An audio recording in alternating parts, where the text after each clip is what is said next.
Good morning, everybody. Good morning, ladies and gentlemen. Let me welcome you to this beautiful hall. Welcome to the Konference Czech Investment Forum. My name is Jan Bumba, and I'll be your host throughout the whole day. I'm really pleased to welcome here so many distinguished guests. At the very beginning, I must thank the partners of the conference, Ministry of Industry and Trade, Ministry of Transport, Association for Foreign Investment, Czech National Semiconductor Cluster, Supply Chain Resilience Center, Czech Semicon Center, TLA, Payslíko, CTP. This conference is second of its kind. The first Semicon Days proved to be very successful, and perhaps we're starting a new tradition here. The program you can easily access throughout the QR code on your badges, and apart from the program, and this is important to say at the beginning, you can also find a link to the Slido app, which you can use to write questions for the guests of our panel discussions. The questions then will be read by me, and you probably know how it works. The more likes, the more thumbs one question gets, the more likely it is that it will be asked, actually. So please do use the Slido app. Presentations, which you will hear today, will be sent to you after the conference. And if you're interested in B2B meetings, we encourage you to use the app Happily. However, there will be plenty of opportunities to meet in person as well. Let me now invite the CEO of CzechInvest, Jan Michalem, to say a few introductory words.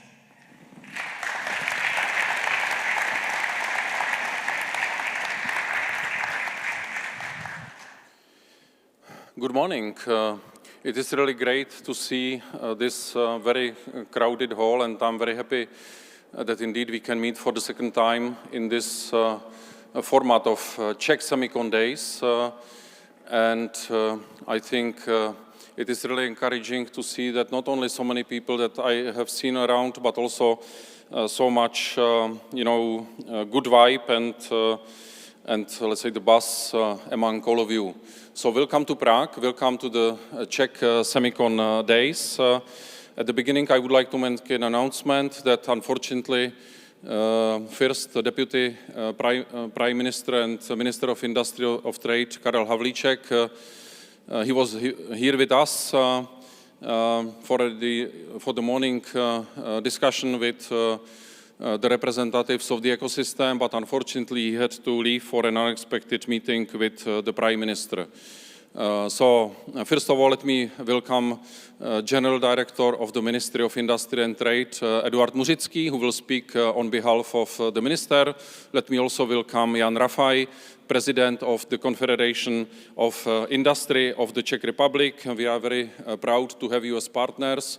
Welcome, Your Excellency, Ambassador of the Kingdom of Netherlands to the Czech Republic, ladies and gentlemen.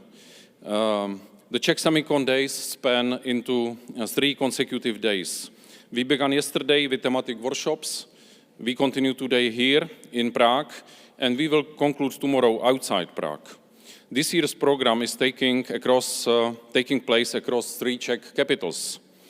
Prague, the political and economic heart of the country, Brno, the Czech capital of chip design, and Ústí nad Labem, the Czech capital of the chemical industry, which also forms an important part of the semiconductor value chain.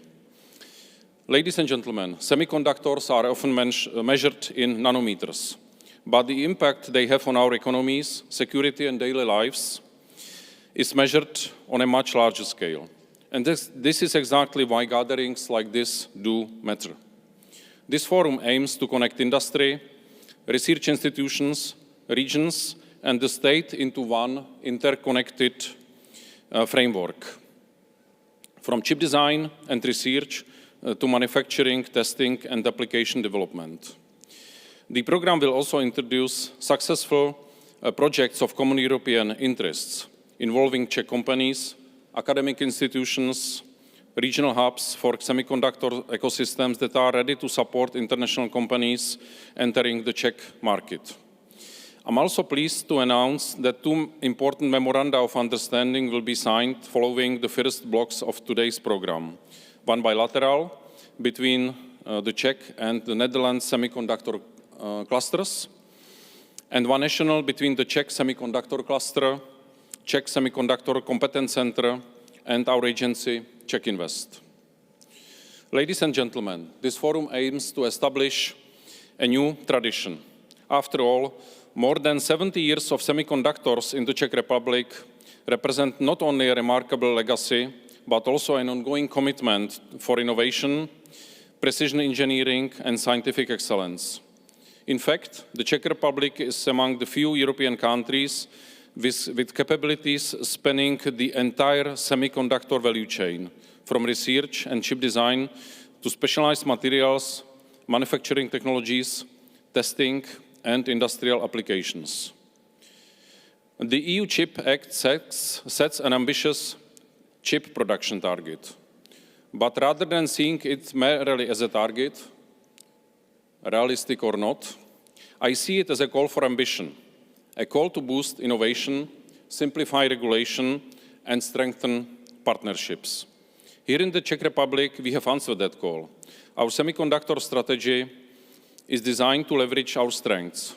For its part, our agency CzechInvest is contributing through several concrete measures or steps.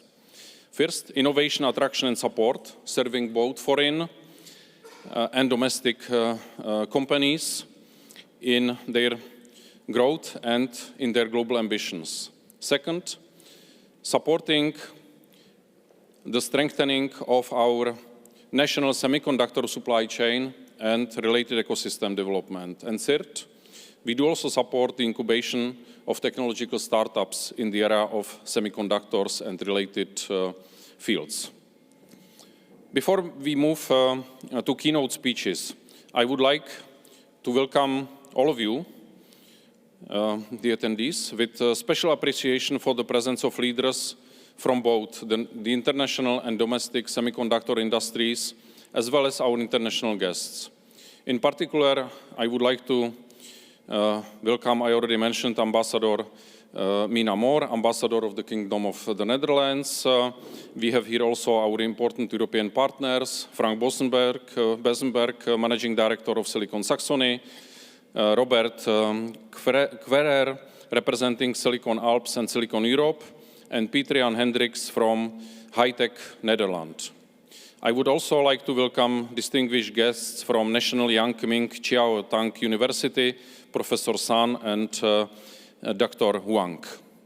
My sincere thanks also go to our expert partners for their invaluable contribution to shaping the conference program and recommending outstanding speakers. These are the Czech National Semiconductor Cluster, the Czech Semiconductor Center, and the Supply Chain Resilience Center. I would like also to acknowledge the patronage of the Ministry of Industry and Trade and the patronage of the Ministry of Transport, thanks to whom we can enjoy this beautiful venue. Dear guests, the Czech Republic may not be the largest country in Europe, but in semiconductors, as in innovation more broadly, success is not determined by size alone. It is determined by ambition, capability, and partnerships. And we are ready to contribute. Thank you, and enjoy the rest of the day, and I'm sure we will have inspiring debates. Thank you so much, and looking forward to being with you for most of the day. And I thank you, Mr. Michal. Jan Michal has done some of my job for me because he's introduced the guests already. And yes, indeed, let me welcome Mr. Eduard Muřický, Director General from the Ministry of Industry and Trade. The floor is yours. Ladies and gentlemen, excellencies, distinguished guests, first of all, I also have to apologize. My boss, First Vice Minister Karel Havlíček, She has really a sudden meeting with Prime Minister, so I would like to instead him. It is my great pleasure to welcome you to the Czech Investment Forum 2026, the flagship conference of Czech Semicon Days. I'm truly pleased to see such a strong international presence of industry leaders, investors, researchers, and policymakers gathered here in Prague. Your presence here today clearly demonstrates that the Czech Republic is firmly engaged in the European semiconductor landscape and is recognized as a credible and trusted partner. Semiconductors are the backbone of modern economies. They power our vehicles, our energy systems, our digital infrastructure, and our defense capabilities. For Europe and for Czechia, reliable access to advanced chips and resilient supply chains is no longer optional. It is a strategic priority that directly affects our competitiveness, security, and technological sovereignty. And also in today's geopolitical context, semiconductors have become a defining factor of economic resilience, industrial security, and strategic autonomy. That is why the Czech Republic clearly supports a stronger and more coordinated European response under the EU Chips Act, and why we see cross-border cooperation as essential for reducing critical dependencies and strengthening Europe's technological capacities. We also know that Europe's strength is not only about labs. Europe is a major exporter of semiconductor manufacturing, machinery, and materials, while it remains highly dependent on imports of many types of chips. That is why building resilience means strengthening the whole value chain, from R&D and design to equipment, materials, packaging, testing, and applications. Advanced chips, power electronics, sensors, and artificial intelligence solutions are essential enablers of industry transition and represents a significant opportunity for innovation. With our economic strategy, Country for the Future 2.0, we focus on smart, high-value investment, innovation-driven growth, and strong integration into European value chains. Semiconductors are not a stand-alone sector. They are a horizontal capability to strengthen the competitiveness of other key industries of the Czech economy, especially automotive, electronics, energy, aerospace, medical technologies, and defense industry. Our ambition is therefore not only to support further development of the semiconductor industry itself, but also to build excellence across the wider innovation economy that depends on chips. In this vision, the Ministry of Industry and Trade provides strategic direction and policy coordination, while CzechInvest plays the central role in turning this strategy into realities through investment support, supply chain development, international promotion, and the growth of innovation Czech companies. Czech Republic already has strong assets on which to build. We build on decades of know-how and on internationally competitive niches. Our strength lies in turning scientific excellence into industrial capability and into connecting into demand customers across Europe. This is why semiconductors are a strategic sector with strong multiplier effects across the economy. Our companies and research institutions have earned international recognition in electron microscopy, optics, lasers, material science, chip design, and chip manufacturing. The participation of the Czech actors in strategic European initiatives, such as important project of common European interest, IPCEI, demonstrate that our country can offer unique value within the semiconductor value chain. It is also encouraging that Czech-based actors are presenting progress of projects under the European framework today. This demonstrates that Czechia is not only participating, that Czechia is in the Europe semiconductor agenda. We are contributing to it with particular projects and capabilities. The launch of the Czech Semiconductor Center last year is another important milestone, linking academia, industry, and European instruments into one practical platform for innovation, talent development, and business growth. The strong industrial tradition and advanced ecosystem have attracted leading international companies such as Thermo Fisher, onsemi, Elmos, Renesas, while also helping Czech companies such as Kodasip, Kritur, and Tescan build a strong global position.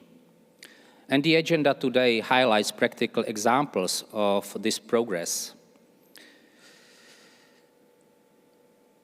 Cooperation between onsemi and the University of Tomáš Baťa on new semiconductor study programs advance laser-based processes at highlights and cutting-edge chip design and research capabilities presented by the Advanced Chip Design Research Center. These are exactly the kinds of industry-academia bridges that turn talent into competitiveness. At the same time, we are fully aware that no country can succeed alone in this highly competitive global industry.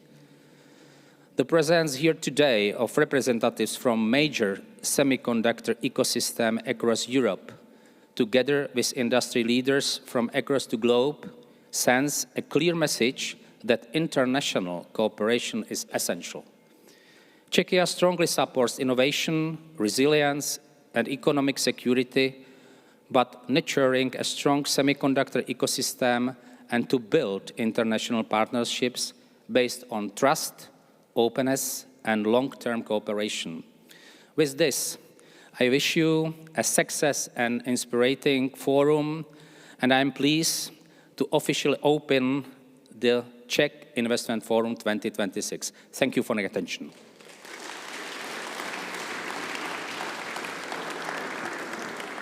And I thank you, Mr. Muřický, for your words. Maybe we do not have the Deputy Prime Minister here today, but we do have a president here. We have the President of Confederation of Industry, Jan Rafaj, who's invited on stage to say a few words. Welcome. Your Excellency, dear Deputy Minister, ladies and gentlemen, it's my honor to address you on behalf of the Czech Confederation of Industry, the largest association sheltering the Czech business.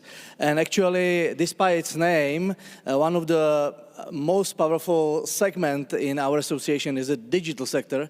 And to be honest, the word quantum, I know for the years, thanks to our Vice President Milena Jaburková, which is delivering this topic every day and pushing us to be a leader in that area. But let me address you today and welcome on this forum. Czech Semicon Days 2026 bring together industry, the public sector, and research around a topic that decisively shapes the competitiveness of the entire economy.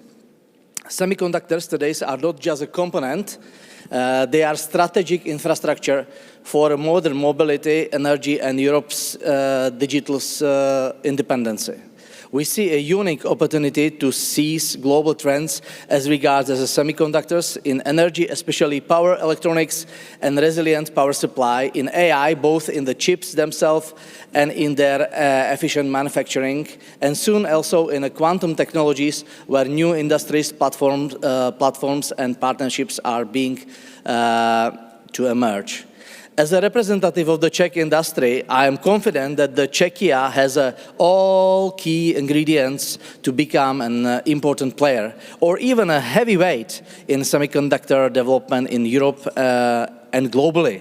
Firstly, Czechia has a strong industrial base and industrial expertise, in particular in sectors deeply linked to semiconductors such as precision engineering, electronics manufacturing, power electronics, and strong automotive supply chain. Czechia is a home to both excellent development and manufacturing companies that supply their products directly to the local market in sectors such as energy and the automotive industry, as well as the companies that collaborate with manufacturers around the world, from Germany to Taiwan and the United States. Let me say one personal note. I'm coming from the most industrial region of the country, from Northern Moravia and Silesian region, which was for 200 years known for its heavy industry base. In these days, one of the largest employer of the IT engineers and implementer of your products is a steel plant in Třinec. Again, the steel plant. But going one more step, in our technical university in Ostrava, which for decades was the base for the education for mining and heavy industry, is just now placed a supercomputer for the quantum technologies. We like to say in our region that in the days when we are closing the mines, that we are transforming from the coal mining to data mining. And we are doing this transformation based on your products. The second ingredient is the very good level of technical education and engineering tradition, which is a precondition for a strong footprint in semiconductor research. I really like Czech technical universities. What I could see, for example, in Technical University in Brno, how much and deeply they involved and engaged the students in the programs, in the worldwide programs, aerospace, automotive, and others. It's amazing. Czechia already hosts chip design centers, testing and packaging activities, as well as a semiconductor-related R&D. Key academic institutions are opening new study programs for semiconductors, and we will see today a number of very promising examples of collaboration between industry and academia in semiconductor and microelectronic research. Third, Czechia benefits from its geographical position, proximity to important semiconductor hubs in Dresden, Bavaria, and Austria, as well as firms integrated in the Central European automotive manufacturing markets. Czechia well positioned to become an important part of the broader Central European semiconductor ecosystem. As I mentioned, for example, the Ostrava supercomputer, we are very much linked, for example, to all AI big programs, EU programs, cooperating with great Finnish universities. That's why we were very happy 2 weeks back to welcome the Finnish president with the whole delegations, because we could see a lot of friends coming. And finally, Czechia is not lacking the ambition. The Czech National Semiconductor Strategy, adopted in 2024, aims to triple the size of the sector by 2029 and boost export performance. We appreciate that the current government remains fully committed to the implementations of the strategy, and we believe it will sustain the pace of delivery, investment, as well as the talent development over the long term. To conclude, I would like to express my gratitude to the Ministry of Industry and Trade and CzechInvest as well, and of course the Czech National Semiconductor Cluster and its partners for moving the ecosystem over the past 3 years from mapping to tangible outcomes, including the launch of the National Chip Competence Center and Service for Companies and Research. The Confederation of Industry is ready to stay actively involved and help remove barriers so that opportunities in the semiconductor industry translate into the concrete projects, investments and jobs within the Czech economy. Czech industry is on your side. We are ready to support. Thank you very much.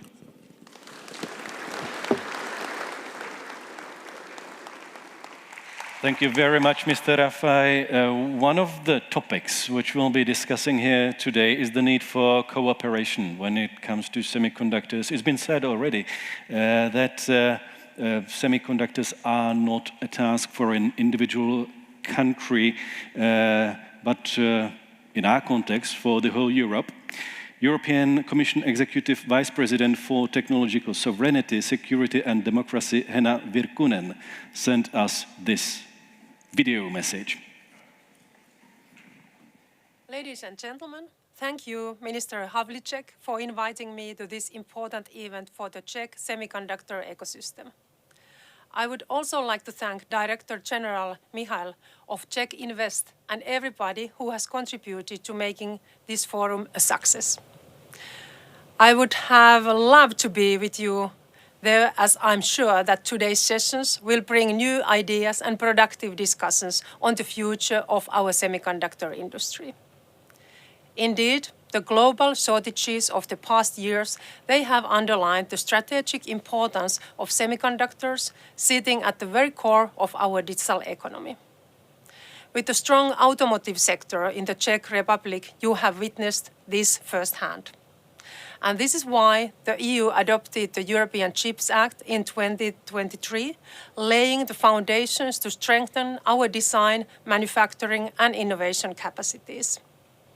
Over the past 2 years, we have seen significant success. Over 80 billion euros in investments have already been triggered. 5 pilot lines were launched to support research and collaboration, and competence centers in all 27 member states were created to support our businesses. I'm particularly proud to see the great coordination between the Commission, the Czech Republic and the industry. We successfully approved a Czech measure of 450 million euros to support the building of chip manufacturing plant here in the Czech Republic with the US company onsemi. The chips produced at this plant are crucial for future mobility, electric vehicles and also charging stations, and will be essential to improve the resilience of our industries. These are encouraging milestones, but challenges remain. The EU still produces less than 10% of global semiconductors and is still dependent on third countries, especially in advanced manufacturing and AI chips. These dependencies increase the risk of supply disruptions, coercive pressure, and also systematic shocks, affecting a broad variety of European industries. Technological sovereignty is now an imperative for the EU's and our economic security. We must ensure that our critical infrastructures and technologies, that they remain secure, resilient, and aligned with European values. At the same time, the EU's approach to technological sovereignty also recognizes that the semiconductors value chain is global by nature. No single region can design, manufacture, and deliver chips alone. And that is why, in Europe, we will not close ourselves off. Europe remains open for business, open for investment, and for talent from across the world. Answering to these challenges, the Commission is currently working on a revision of the Chips Act. The proposal will be published at the end of May 2026. And this new Chips Act 2.0 will be part of a broader technological sovereignty package. It will have a clear purpose: to make Europe more resilient and strengthen the entire semiconductor value chain, including materials, equipment, design, and manufacturing. The Chips Act 2.0 will cover a number of items. We will stimulate European demand for the chips we develop and better connect with end-user industries. We will also focus on building in Europe strategic design and manufacturing capacities for critical applications. And we will improve supply chain resilience with better monitoring and coordination mechanisms together with the industry. And we will deepen cooperation with like-minded partners who share our vision for stable, secure, and resilient technology. The EU will keep on supporting its semiconductor ecosystem with the CHIPS Act 2.0 to ensure that Europe remains a leader in the global digital era.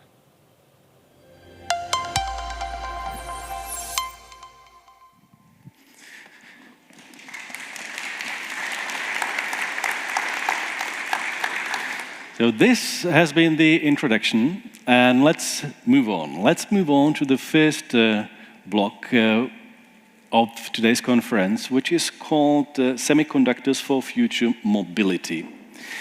And let me now invite on stage Jan Jakubek, Chief Scientist and co-founder of Advacam, who will have a presentation for us. Welcome. Hello, good morning.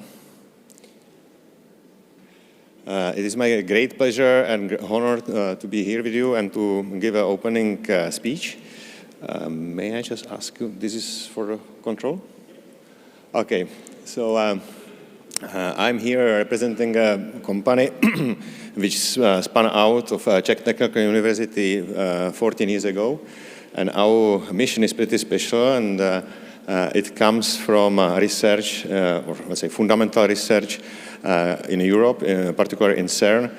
Maybe you remember these large experiments using colliders in CERN, where the Higgs boson was discovered.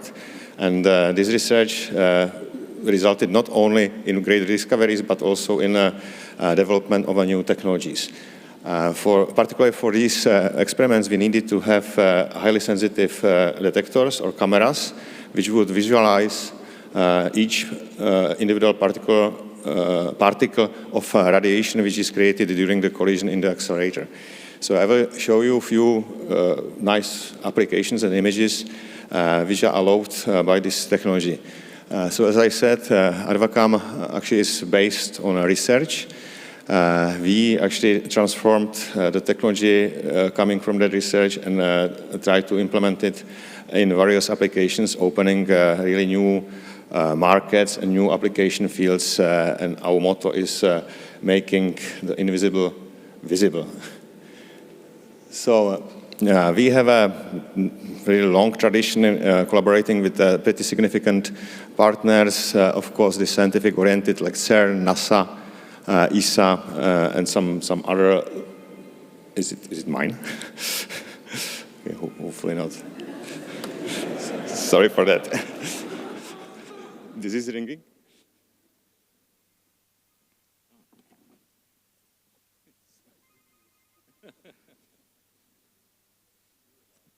Very sorry for that. Yeah, mobility killing us. So let's come back to the presentation. So I will show you a few images actually, because our technology is basically for imaging. So our name is Advacam, that means advanced cameras. So we produce images which were not possible before. Actually, there are a few illustrative images. This is the heartbeat of the mouse. The specific thing of that is to see the blood stream actually changes during the cycle of of heartbeat. For that, you need to have very high frame rate, about 1,000 frames per second. We have pretty unique features because instead of doing some black and white images, for example, in X-ray radiography, we can make color images. We can visualize different materials with different colors.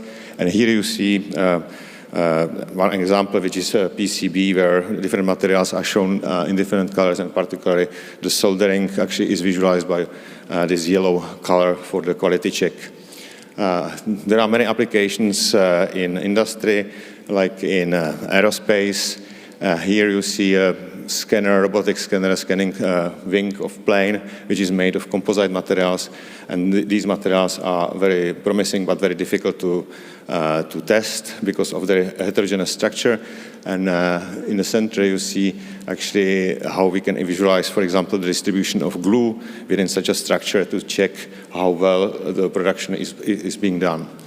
I will not talk about many details, but I have to say at least something about the technology. So this one is the only technical slide. Our technology consists of two chips. One chip is the sensor chip, which is shown in blue on the top of the scheme, where the detection happens. And whenever there is some radiation particle quantum actually coming, then it creates very faint signal in our sensor. The signal consists of a few tens of electrons, and this signal is then processed by another specialized chip beneath, shown in green. And in every pixel, we have pretty complex electronics performing analog signal processing and digital signal processing. And just to compare it to standard technology of cameras, you would know from your mobile phones, in every pixel of standard camera, you would have something like 3 transistors, 3 to 5. And in our case, we have 6,500 transistors per pixel. So it is pretty high level of integration.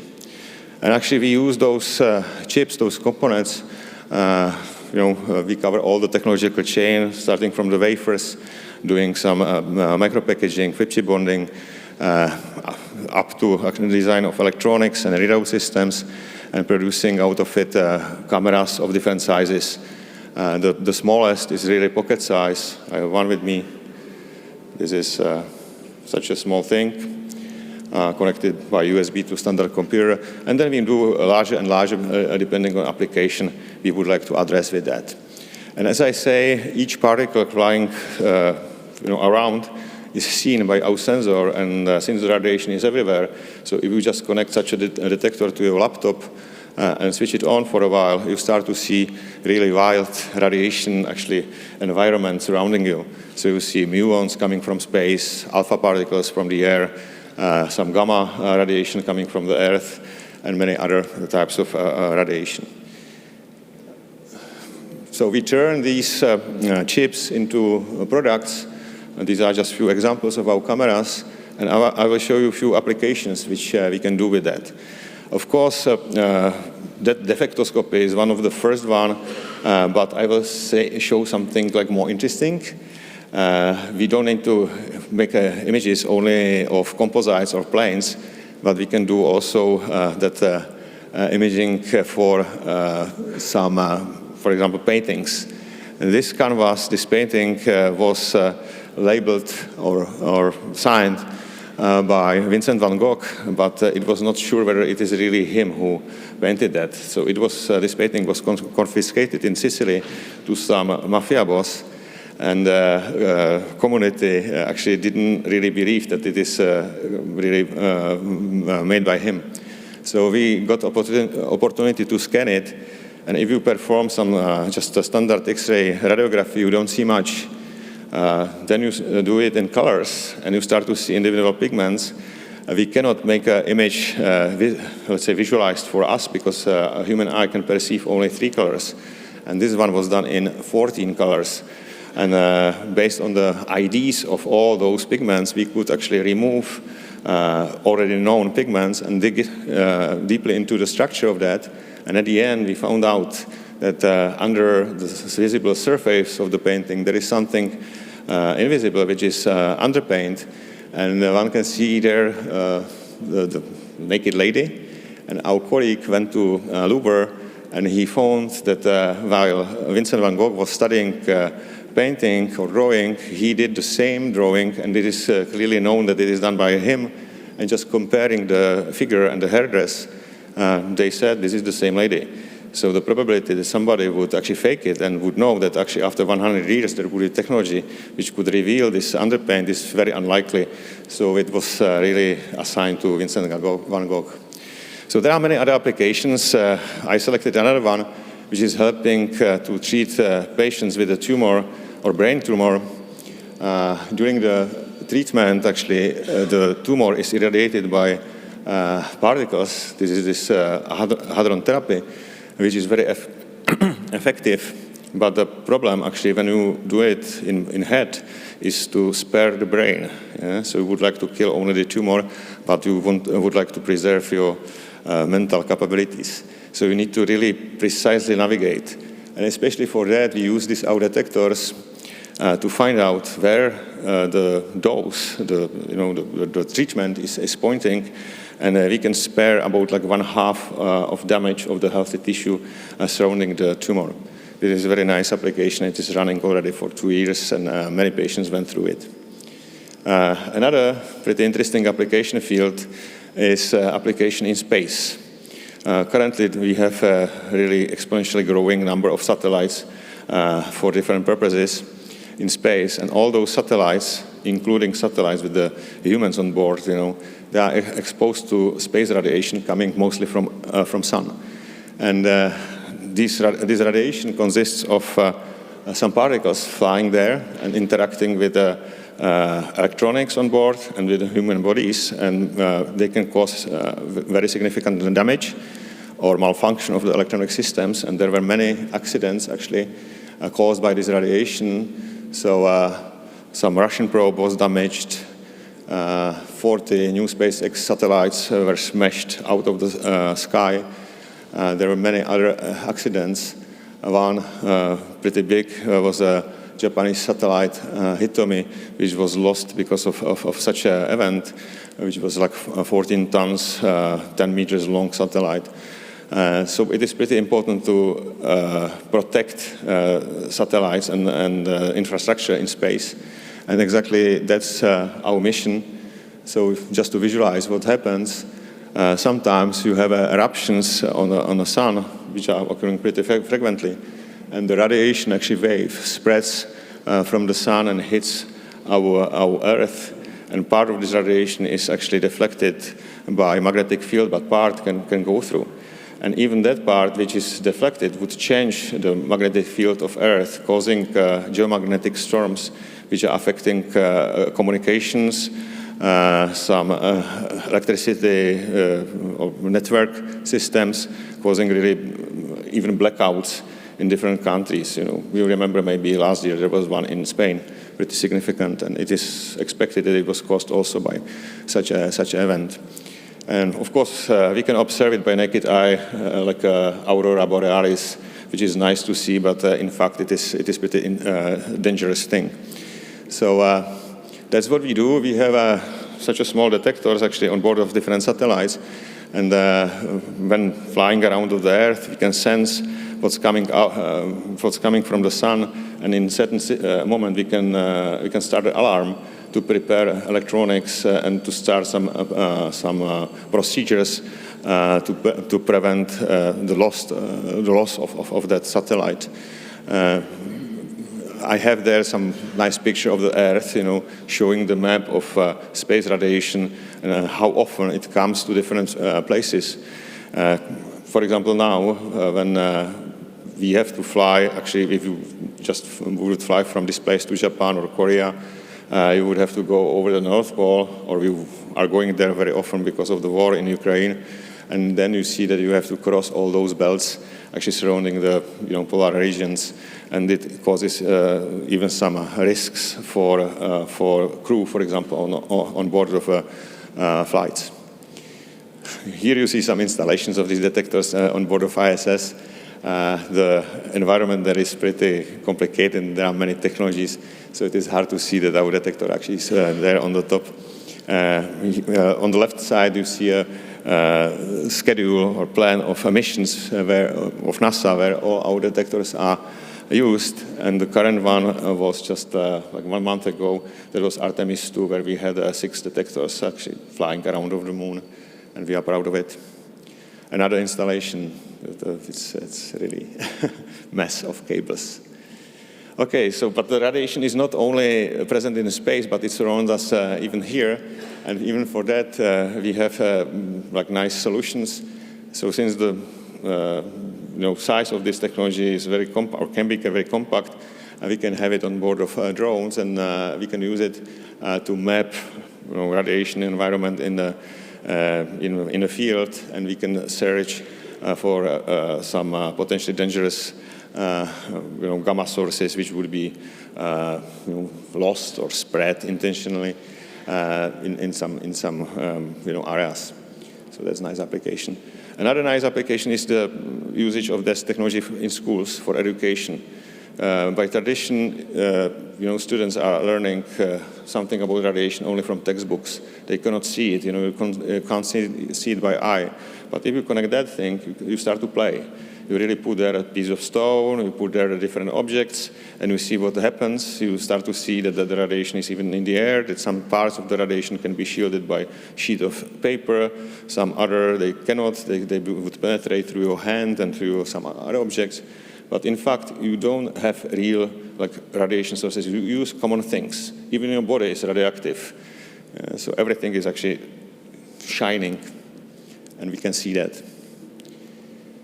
So to conclude my presentation, this technology comes from fundamental research in particle physics, something which people would consider not really practical, but it produces some practical results. It caused breakthrough in many application fields, and it opens new application fields. And at the moment, it expands nicely and spreads across all the different industries, even in areas where we didn't expect to use such a visual or imaging technique. Thank you.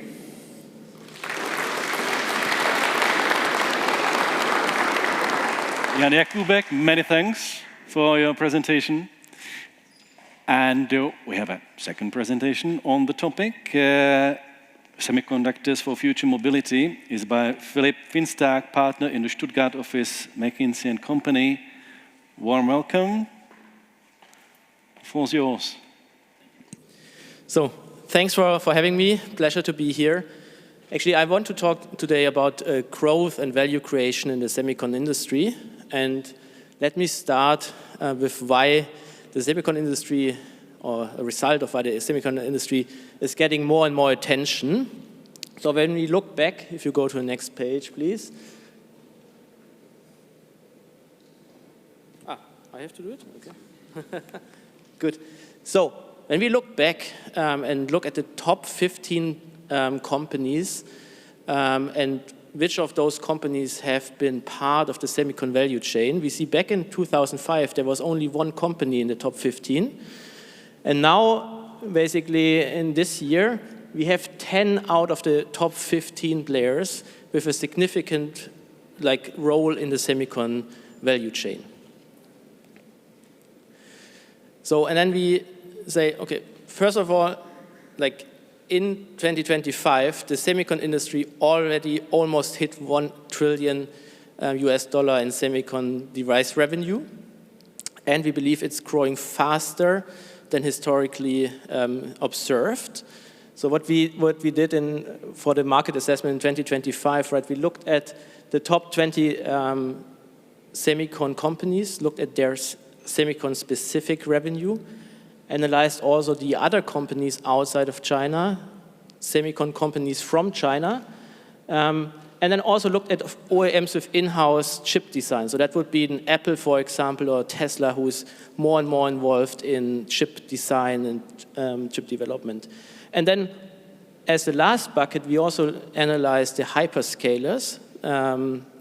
So these chips are never sold on the market, but they play a very important role in AI data centers, and then the service, so the cloud computing is sold, and this is, of course, an ever-increasing part of the semicon industry. Perfect, thank you. And as I mentioned, right, we are just shy of $1 trillion in 2025, and we expect to reach the $1 trillion in this year. In fact, when we look at our market assessment, right, what we see basically from 2025 towards 2030, historically we would expect a market growth of around 8 to 9% year over year.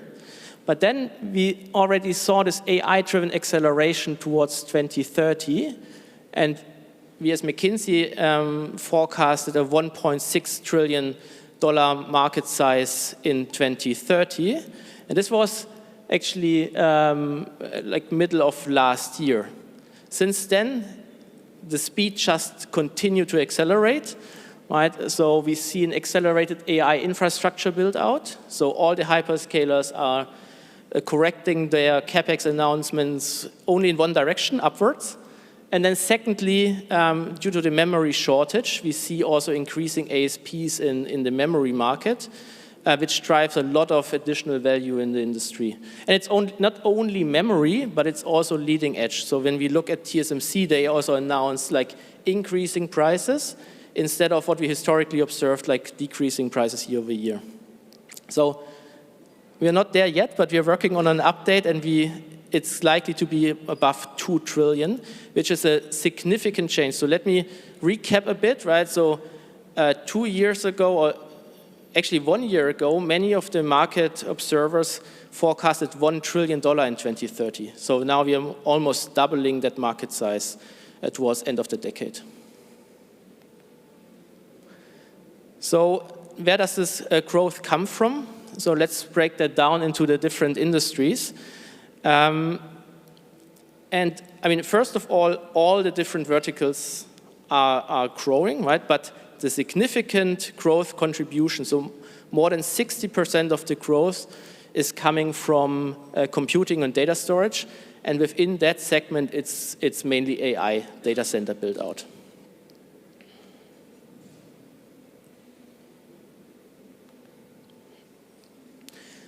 This is another view on like where we expect the growth of the industry to happen. So this is now by the verticals, so the industries that I just presented, and also by the type of semicon.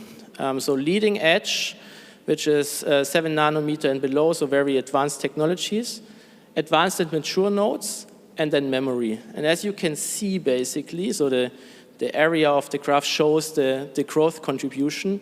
We see the vast majority of growth coming from leading edge and memory. This is the combination that is used in AI data centers. So for the GPUs, you need a logic die and significant amount of memory, mostly HBM. What you can also see is that advanced and mature nodes are growing significantly or have a smaller growth contribution to the overall industry.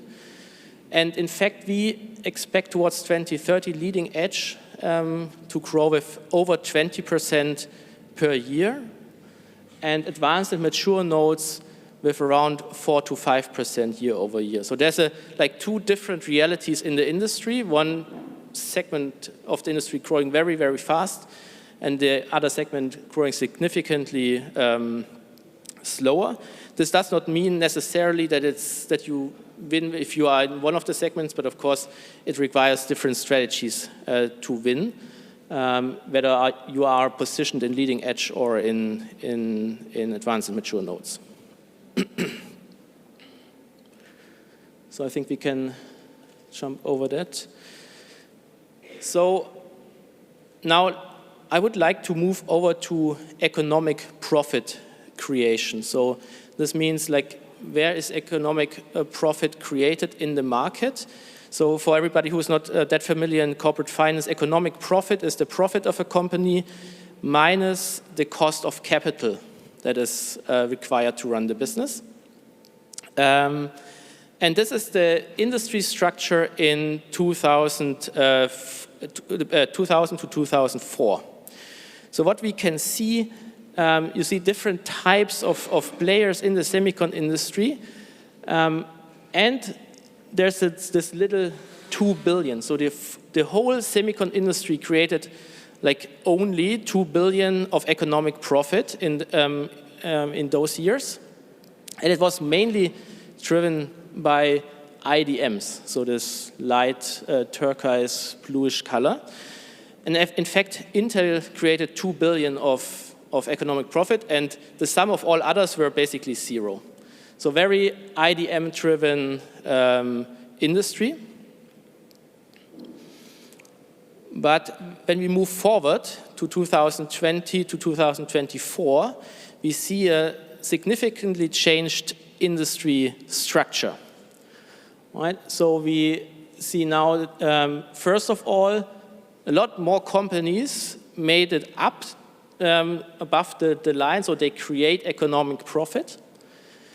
And we also see that above the line, the structure changed. So there's a lot of economic profit now coming from fabless players, NVIDIA, Broadcom, Apple, Qualcomm, and so on, and also foundry, foremost, of course, TSMC, and also the equipment players play a more significant role.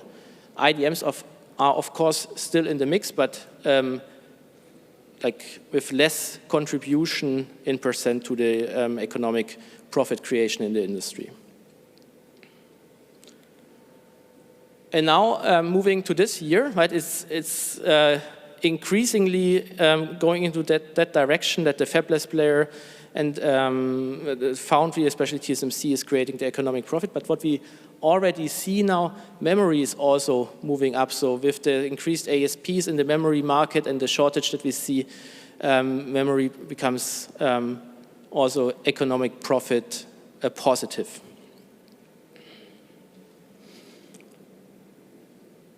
Now, moving forward a bit, I think it would be a bit naive to assume that it just stays the same or continues in that direction, mainly because we see also like this big change in who the big customers of the industry are. Right? When we go back 2000, we had basically semicon mainly in computers.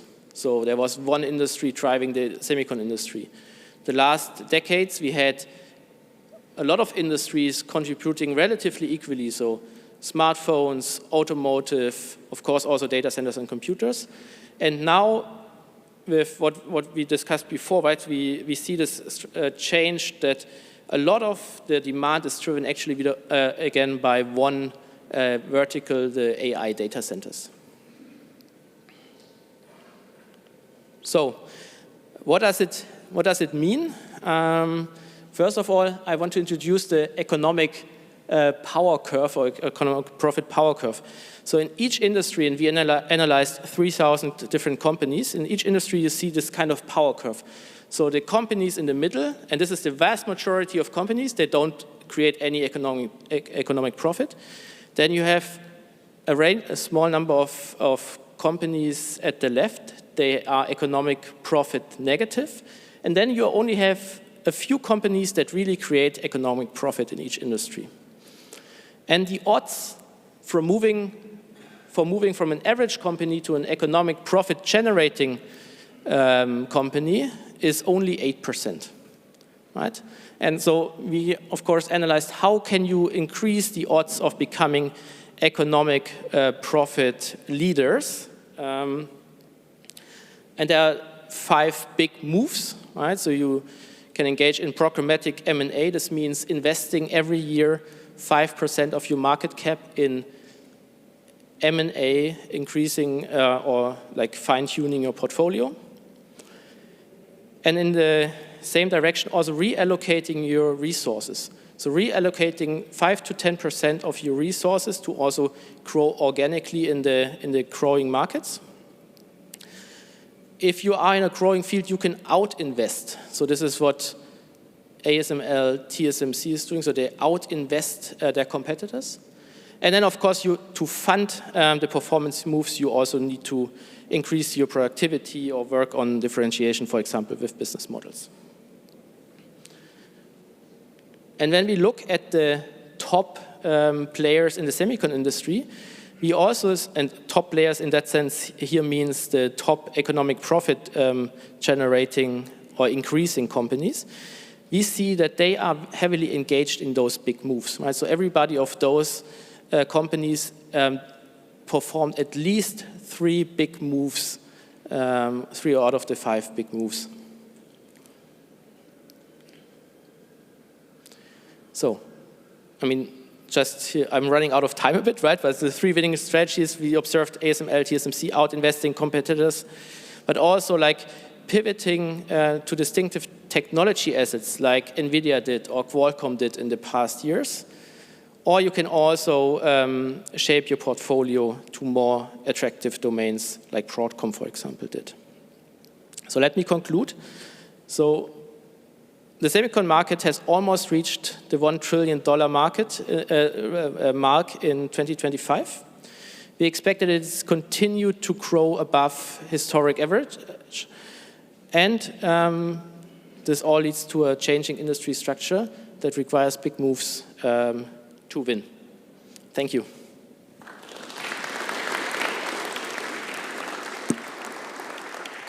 And we thank you, Mr. Finstag, and we'll follow up with the first panel discussion.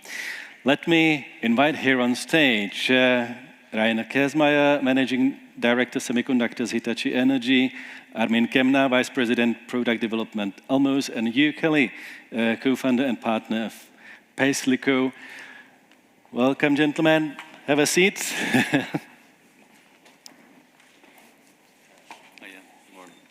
Morning. Everybody is cordially invited to use the Slido app to ask your questions if you feel like it, right? I'm not pushing. Do use the Slido. Very warm welcome, gentlemen. Thank you for being here. When you speak, don't forget the microphone.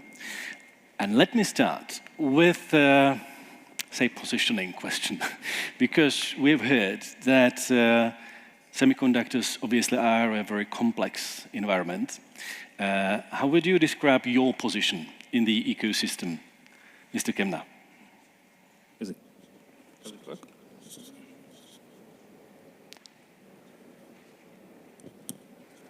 Hello? Oh, yeah, okay. Thank you very much for having me here. We are from Elmos Semiconductors, the new one here in the Czech ecosystem.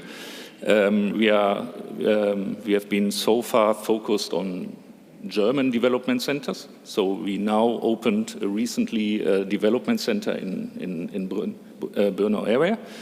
And therefore, we are looking for ecosystem partners. How would we describe ourselves? I mean, we are an automotive solution provider, starting from customer requirements, IC development, test development, fabless production, so we are fabless, and providing also corresponding embedded software, yeah, all for automotive solutions. Fair enough. Mr. Kelly? How would you describe your position? Good morning, everybody. So Pečeliko is a company that will be 20 years old this year, formed in Brno in the Czech Republic. So we're proud to be a Czech company serving the domestic market, but a significant portion of our business internationally as well, over 80%.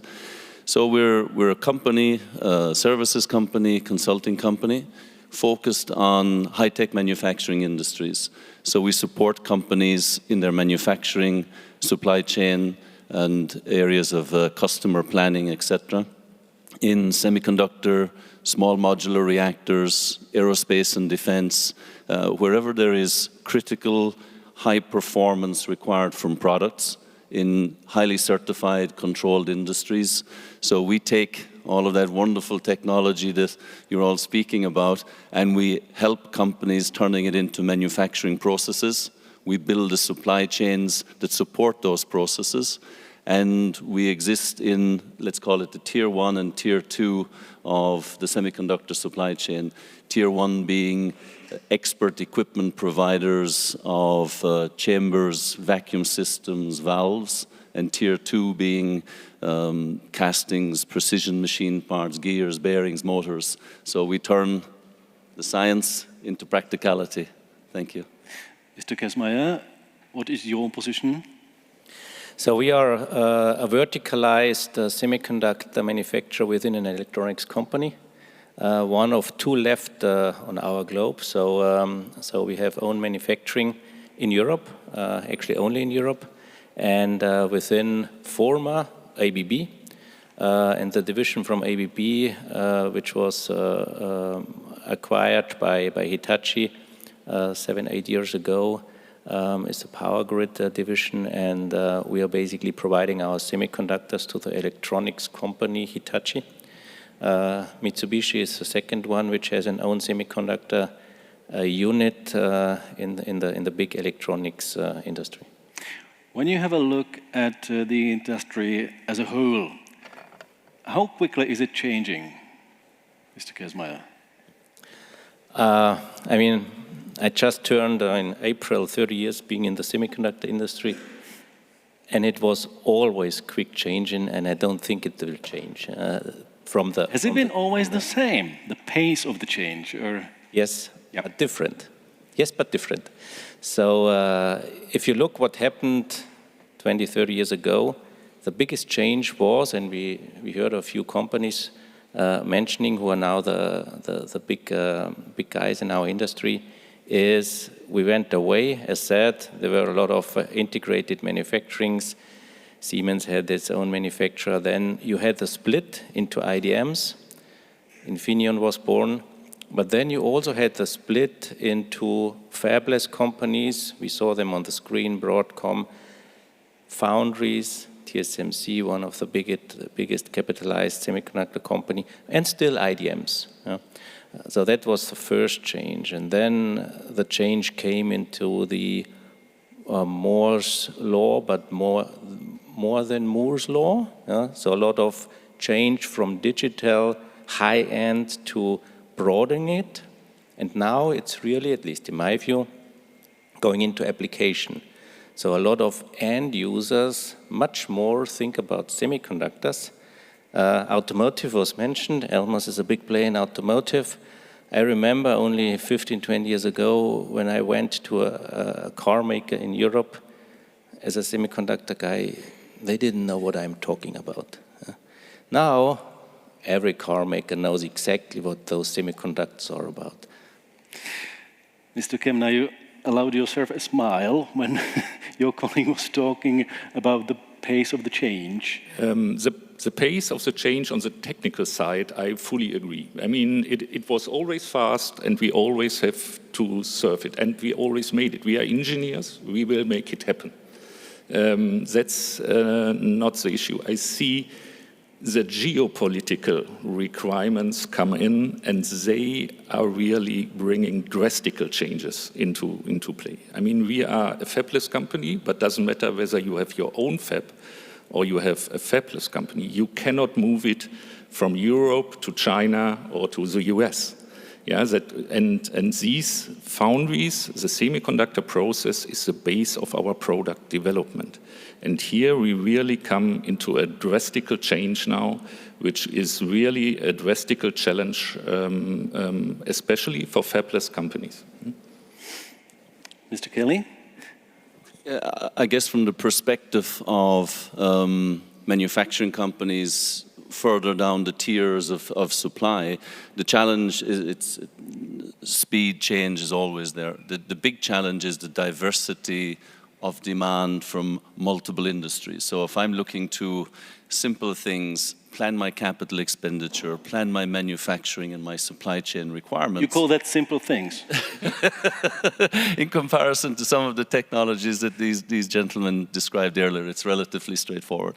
However, if I had once upon a time one large application or one large industry to serve, I understood and learned the dynamic of that industry. We learned how to work in that industry. But now you're serving, if you're further down the supply chain and the tiers of supply of semiconductor, you're serving multiple industries. So in fact, you have much more complexity organizationally from a technology point of view, your people's requirements. So tools and systems help, but finally people run businesses. So the complexity of demand is from my side an additional challenge down through the supply chain. By the way, I was not checking my social media. I was checking the Slido app once again. Oh, you're very welcome to use it. There was not a single question yet, but I was just checking. If I go back to the topic of the complex environment and the need for cooperation, what should the cooperation between different stakeholders look like, Mr. Kelly? I guess when we're looking, in a business perspective, we're looking at a number of things. Where do I invest my capital? What return will I make on my capital? Resources are always limited and restricted. So how can I optimize the use of scarce resources? And the third thing is, let's say, call it speed, which is working capital in the business, the cost it takes me to run the business. So from a business perspective, those are the three that I look at. The greatest challenge that I see that we have is from a European perspective. We have wonderful technologies, great regulators to protect our IP, etc., but we are just not fast enough. We are innovative, we're getting better at innovation, so any ecosystem we build, any groups we build, it has to be a focus on momentum, speed. It has to be a focus on sharing and use of scarce resources, and there are many scarce resources, not just material, but it's human potential, systems, etc., and it's capital. Did I get it right that we're not fast enough in Europe? I would say in Europe, if you look at, let's look at the three big geographic regions. The United States fail forward fast, so coming up with some wonderful technologies, ideas with an ecosystem in place, maybe less regulation, fast. Our Asian colleagues, even faster. And with multiple players in the industry which will eventually consolidate to a leader. You might ask the question, how many people in the audience recognize the brand BYD 5 years ago and drove a BYD car versus today? You might recognize, for example, how many people in the audience carry a mobile phone from Nokia today? Does anybody have a Nokia here? Okay. Gentlemen, an important question for both of you. We're not fast enough in Europe. Yes, we are not fast enough. And I have a lot of business, you mentioned it in China. I mean, the speed there is incredible. And it comes to result. BYD is only one out of many examples. And yes, it's more easy. It's one big country, very much managed from the country itself. In Europe, you have many countries. It's much more difficult. That's one of our challenges. And then the only thing what you can do is really through collaboration. We talk about this since years, and I think we need to keep on the focus. And actually, such event like here, and we have the same Silicon Saxony here, is Bavaria Invest is here. So those forums, not just to discuss, but really make things happen. So I like a lot that there will be some MOU signed today, that you really turn it into actions. And I think that's an important thing, and you mentioned it as well, people is the other story. I mean, we have a lot of colleagues from Taiwan here. I mean, I was lucky to be part of building up Taiwan 30 years ago with one factory. I mean, why was it so successful in the first years? Because immediately universities were initiated, and we got young engineers into our factories there. Yes, again, it's one country, it's much more easier to organize. But here we have Silicon Saxony here. I spend a lot of time there personally as well. The same, Fraunhofer Institutes. I saw a colleague is here. So really getting the momentum to get the people, even though we are many countries, that's really what I think we need to do. Thank you for mentioning the universities, because there will be an individual panel discussion on the industry-academia cooperation here today, later on. But let me ask Mr. Kemner if you agree with the idea that we're not fast enough in Europe. Do you? And if yes, then why? Yeah, it is a little bit also the markets which we are serving. Yeah, so AI was not driven by European companies. Yeah, but what is about automotive? Yeah, so we are talking about automotive electronics. So the innovation cycles from our customer sides have been also very slow. They were very looking for quality, for robustness, yeah, but by good reasons, by the way. But that was slowing down the processes. Now we have to give it a little bit a kickstart, and I fully agree with all of you. But yesterday there was an advert from CzechInvest saying stronger together. And I think that must be, that is the key. We have to work together from universities, from research down to implementation to serve the global market. Don't think about regions, don't think about competition in this case. Yeah? Competition between who? Between different European countries? Or? Yeah, I just want to say we are a small development site in Dresden, yeah, and we are part of Silicon Saxony, and we are benefiting from this collaboration, even though there are the big manufacturing companies, the big IDMs like Infineon and Bosch on site. Yeah, we are the small ones, but we are also participating on the success of Silicon Saxony. Yeah. Yes, Mr. Kelly? You know, Jan, if you put groups of people together with diverse interests and expectations, one person's waste is another person's gold, is how we would describe it. So companies get very insular if they only internalize and focus on their technologies, their products, their processes. So outward-focusing companies and outward-focusing organizations tend to be much more successful. So I'm all for partnership. Sometimes you have to partner with your competitors, and you have to partner with diverse interests, because, as we said, one person's waste is another person's gold.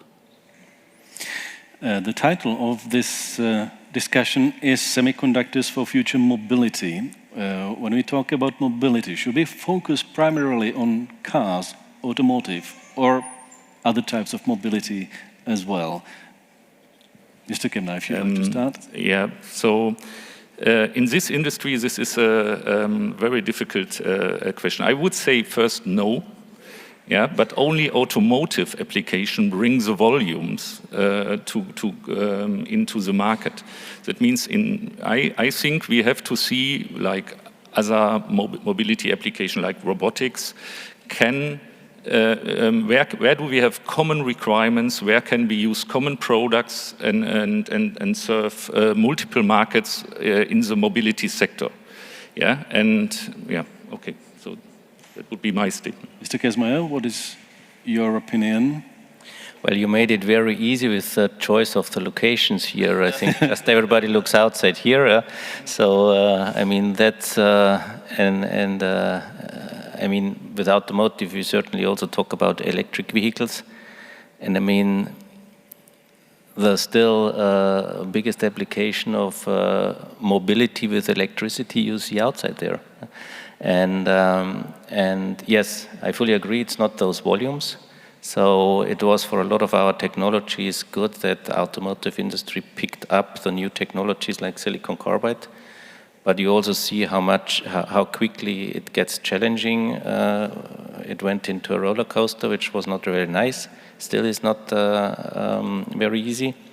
And but still, we are not only doing this all for profit. We are doing that to have a globe here where society can live still in many, many years after we are all leaving this planet, and there having a source of more clean mobility. Rail will stay an important thing, and I don't know how many really came with the train. And it's not only the moving part. And if you look outside, most likely in one of those on the roof, you'll find one of the power semiconductors of my company. I need to say it now. But it's also the electricity, how it comes here. Yeah, and earlier you had your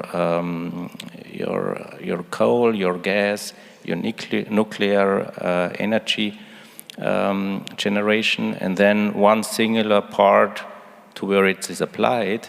Now with the renewables, you're going back and forth. It's so complex, and this grid is, and the presentation we heard before that the not so advanced technologies are not so much growing.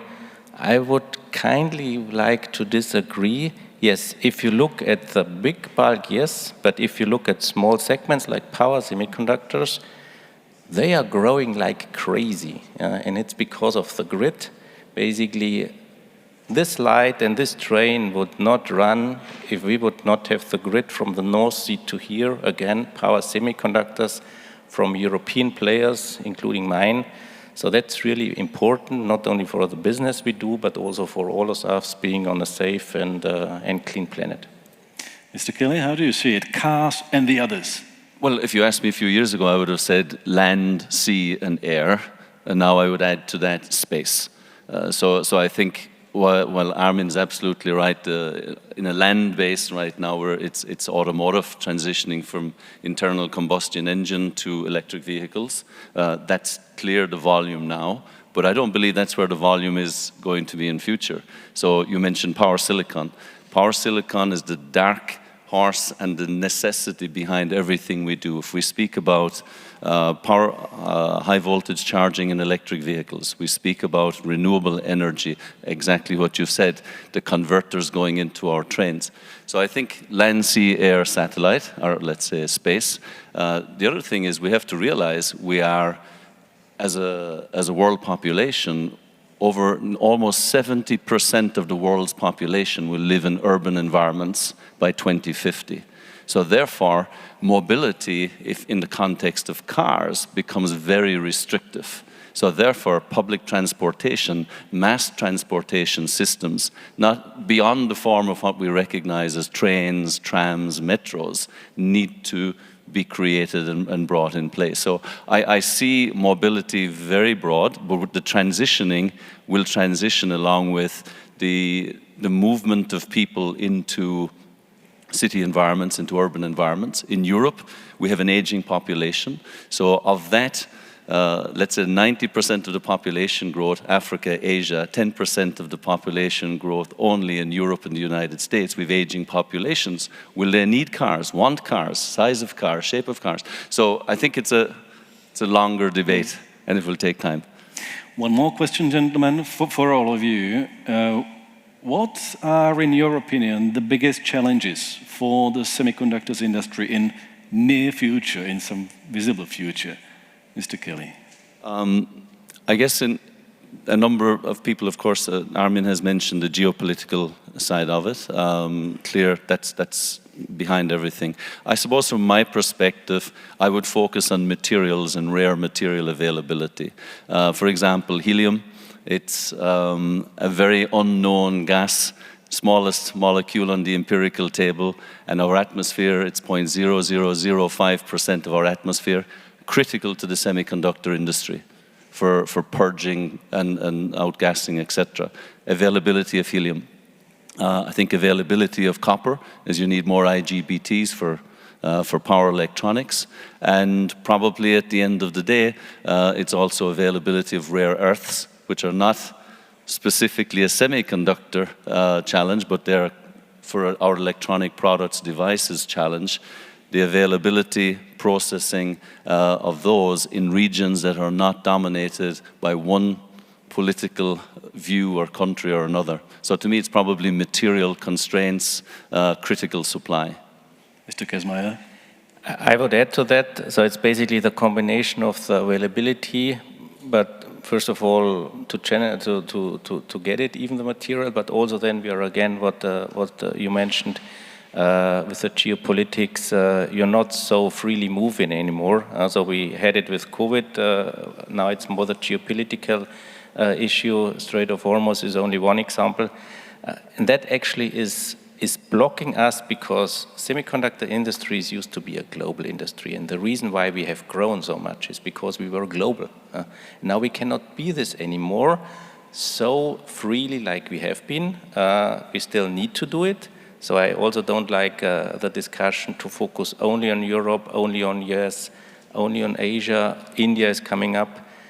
Yes, of course, for the resilience it's important, but without, in addition, looking global, it will not work. And then you have the material constraints itself and the costs. Because maybe you have the material, but they are too expensive with driven factors like geopolitics. And then you are in the affordability.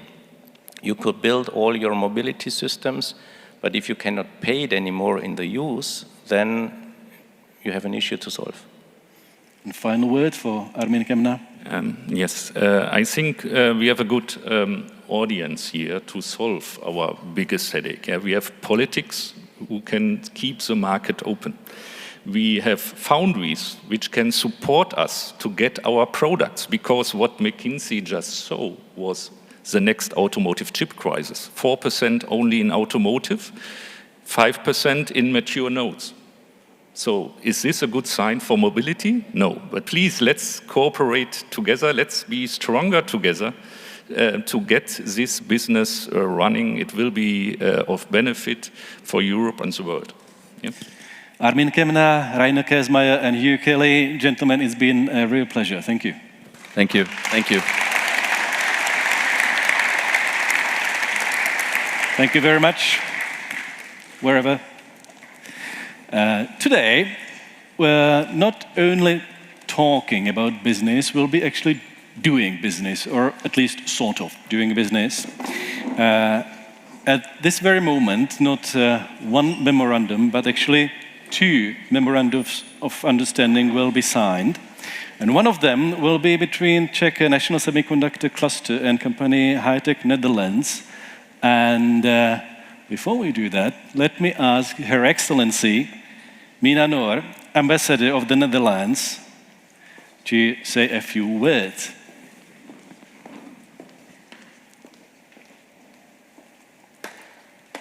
Welcome.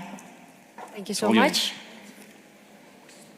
Good morning, distinguished guests, excellencies. It's very nice to stand here in front of you and start maybe by complimenting you and also the panel discussion and, of course, CzechInvest for bringing us together.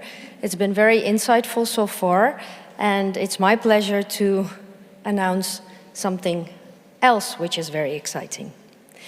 And that is that today the Czech-Netherlands Semiconductor Cooperation Platform will be launched. It's created in the presence today through the Memorandum of Understanding between Czech National Semiconductor Cluster and High-Tech Netherlands Semiconductors. Until now, yesterday and today, this forum is where Czechia takes stock of its semiconductor trajectory, where it has come from, where its investment opportunities now sit, and how it positions itself in Europe. And from the Netherlands' perspective, the answer to that last question is actually straightforward. It's with partners like us. And that is why today's signature puts a lot on paper. The logic is straightforward. Semiconductors are no longer a sector. They are the backbone of Europe's competitiveness, of our technological sovereignty, our security, and the green and digital transition ahead. As it was said, no single member state can carry that alone. And the Czech Republic brings, as also was mentioned, 70 years of semiconductor experience. It's powerful automotive and power electronic base, and a strong national strategy. The Netherlands, it brings lithography, equipment, photonics, advanced packaging and design, and joined deliberately, those 2 profiles, they do not compete, but they compound. So what is being signed today is not just a letter of good intentions. It's actually a working platform. And to be precise, it is a joint Czech-Netherlands Semiconductor Cooperation Platform with a dedicated board co-chaired by CNSC and by High-Tech Netherlands. The platform will pursue joint presence at international fora. It will coordinate closely on European semiconductors policy. It will develop joint projects at the intersection of advanced semiconductors and AI, and it will invest in talent, mobility, and in skills, the part of this industry that no chip can substitute for. For the Czech and the Dutch semiconductor ecosystems, this means a clear channel for partnerships for supply chain links and access to European funding. For Europe, it is one more knot in a stronger industrial fabric. And for the global semiconductors industry, it is a useful signal that a European platform of this kind is built to work with its like-minded partners around the world and to move quickly and concretely on the things that matter most. To conclude, to the Czech National Semiconductor Cluster and to high-tech NL Semiconductors, to Mr. Černý and to Mr. Hendricks. I don't see them both, I see. And to the teams behind you, congratulations wholeheartedly. And let me assure you that the Embassy of the Kingdom of the Netherlands will remain committed, a committed partner in everything that follows. Thank you. Thank you very much.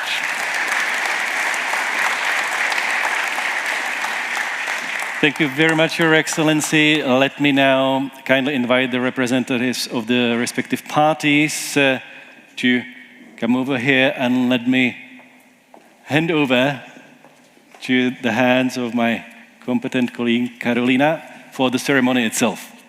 So I would like to ask Mr. Stanislav Černý, President of Czech National Semiconductor Cluster, and Mr. Peter Jan Hendricks, representing High-Tech Netherlands. Also, the witnesses to the memorandum, Her Excellency Mina Noor, Ambassador of the Netherlands to the Czech Republic, Mr. Jan Michal, the CEO of CzechInvest, Dr. Robert Kverer, Silicon Europe Chair in Silicon Alps, and Mr. Frank Bosenberg, Managing Director of Silicon Saxony, and Mr. Gavin Phillips and Ms. Natalie Tigelman, Thermo Fisher Scientific.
Thank you very much. And before we move on to the second memorandum, I would like to ask the director of CzechInvest Agency, the general director, Mr. Jan Michal, to say a few words.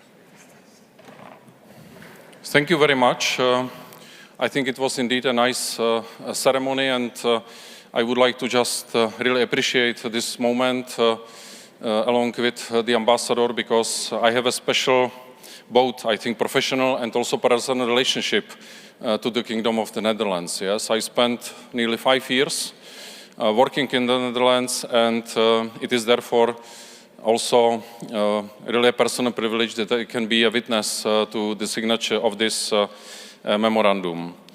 In the Netherlands, the origin of, the country is the origin of many semiconductor-related companies, as it was Philips, from which companies such as, and mention was made to lithography, the ASML emerged.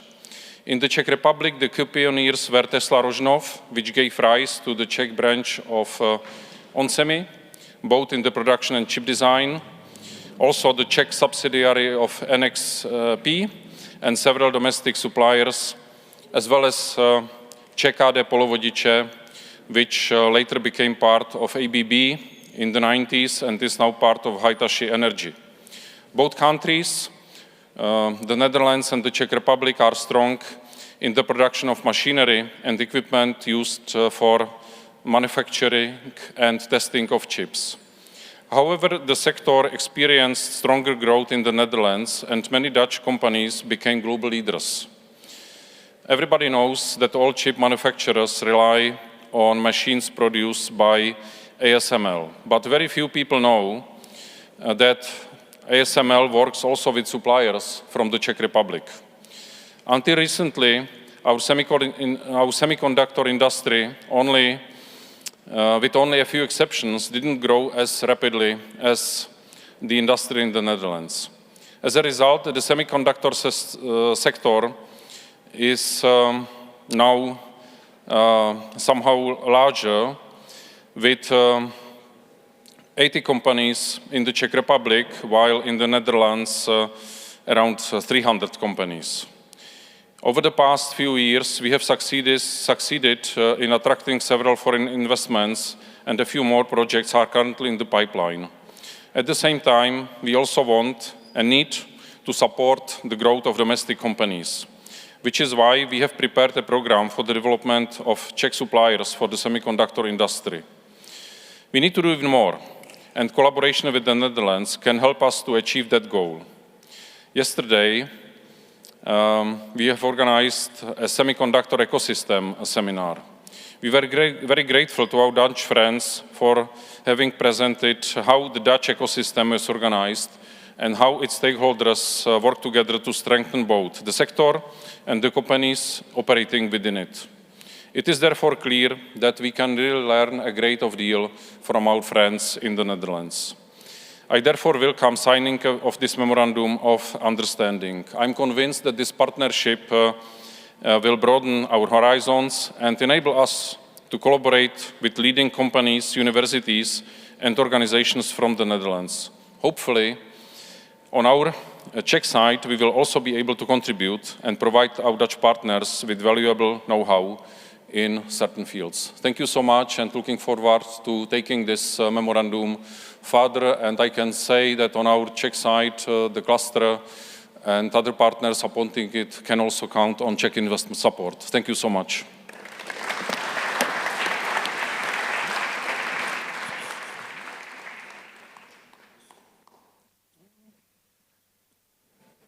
Ladies and gentlemen, and the second MOU, don't worry, the second and the last MOU today, unless some parties decide to sign one somewhere in the corridor.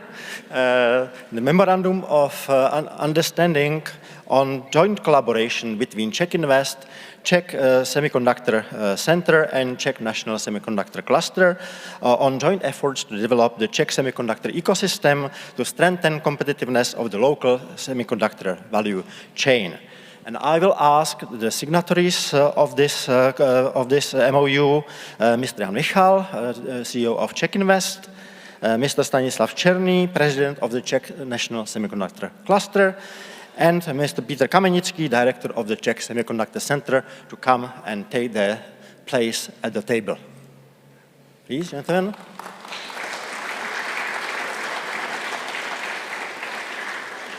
I will also ask 3 witnesses, Mr. Eduard Muřický, Director General at the Ministry of Industry and Trade, Mr. Michal Lorenz, Vice President of the Czech National Semiconductor Cluster, and Mr. Karel Masařík, Fellow and former Director of the Czech Semiconductor Center. Please come here in front of the stage as well. Over the past couple of years, we have organized several study tours for representatives of Czech government, Czech regions, municipalities, universities, and other players to develop ecosystems for semiconductors, such as Arizona, Texas, Saxony, the Netherlands, and others. And there we have learned that existence of a developed ecosystem is crucial to success in attracting further companies, developing local companies, ensuring good connection between local universities, companies, R&D institutions, and other players. The Czech National Semiconductor Strategy calls for mapping of Czech companies in the local value chain, and there are about 80 such companies, equally divided between Czech companies, domestic companies, and foreign companies, and for the development of this value chain. And this is exactly the topic of this memorandum, where jointly we will organize many events, many seminars, conferences, study tours, meetings with companies, and other events that will hopefully strengthen the local value chain. Gentlemen, if you are finished with signing, I will ask you to hold the memorandum so that everybody can see that they are signed properly.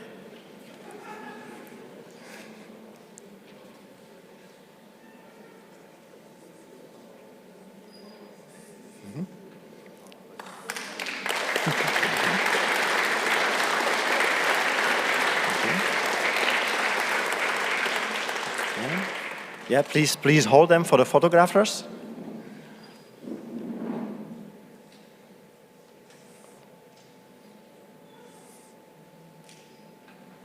Thank you to you and to the witnesses.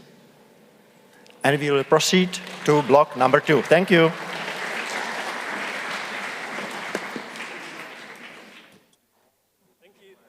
Thank you and congratulations, I guess. And the title of the second block is The Road to Effective Industry-Academia Collaboration.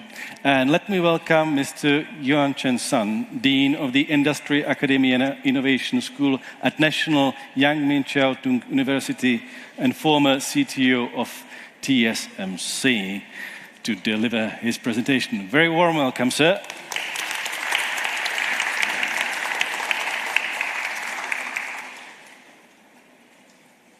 It's all yours.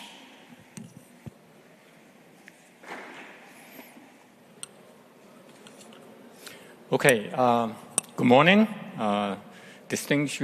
distinguished guests, ladies and gentlemen. It's my pleasure to be here to share some of the miracle and stories about Taiwan's semiconductor industry and the industry-academia collaboration.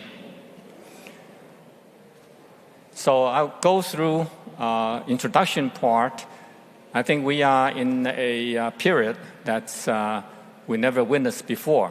So there's a lot of teletrends, challenges and opportunities for us to all work together. And then I'll cover this effective industry-academia collaboration from the experience in Taiwan. And then I'll summarize and conclude. So first of all, as you all know, we used to live in just simple Moore's law. But more than, right now, it's like 15 years ago, I have been advocating that we are actually in this 3D by 3D super Moore era. And we no longer have to count on monolithic scaling, no matter it's 3D transistors or whatever the structures. But we also can have 3D heterogeneous integration, the advanced packaging, and nowadays including co-packaged optics. the 3D CMOS, or M3D, basically is like a human brain.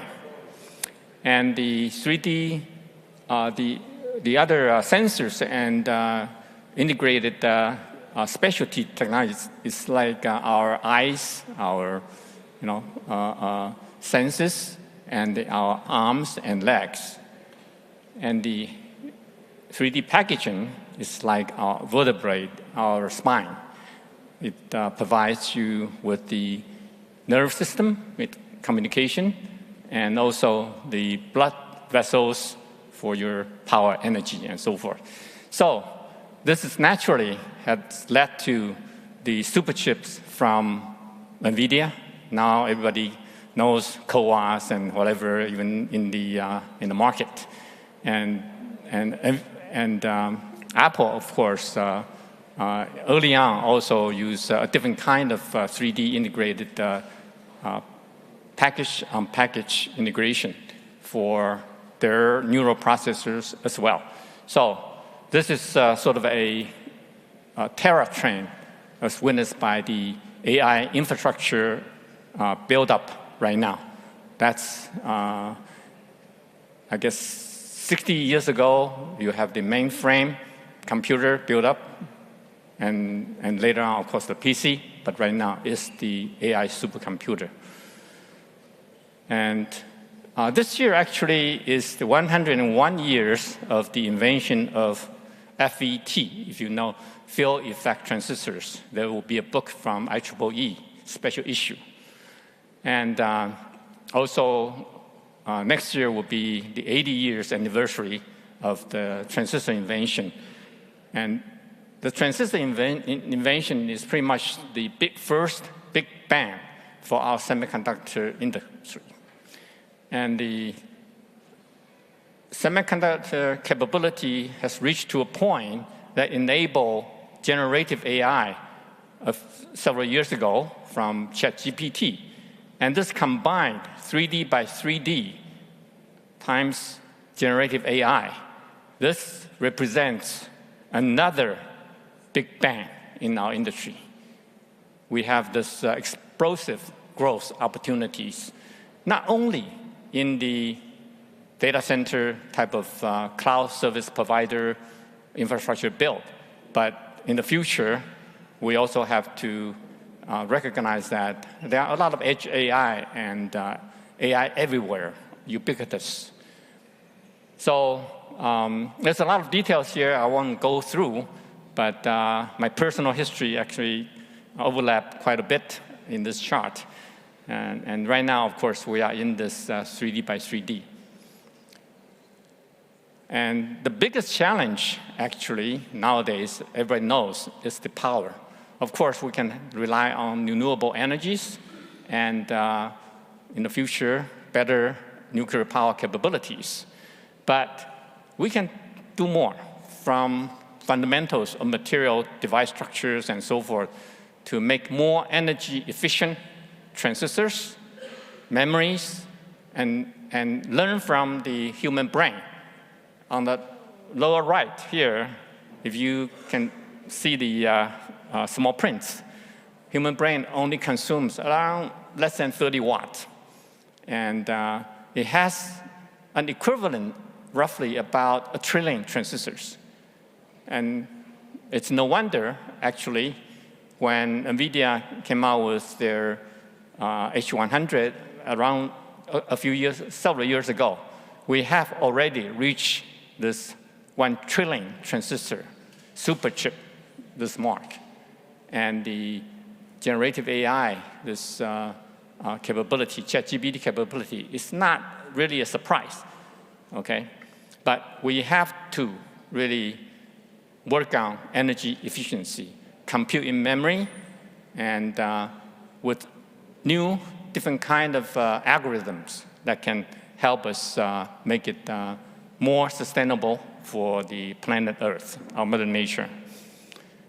And of course, right now, there are a lot of applications, no matter from all the industries, from all the applications, from medical, from even the goggle, the human, the AR, VR, physical AI, the robotics, humanoids, and so forth.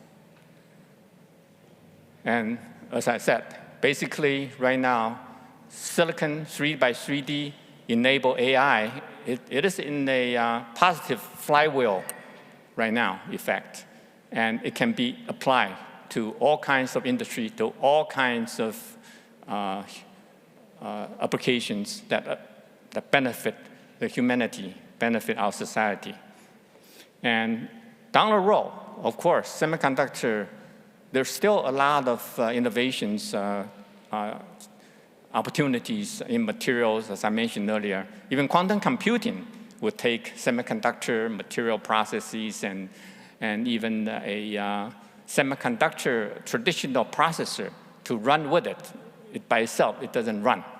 So this is really no better time, in the human history to continue to invest in semiconductor, in circuit design, in system architecture, in algorithm, software, going forward.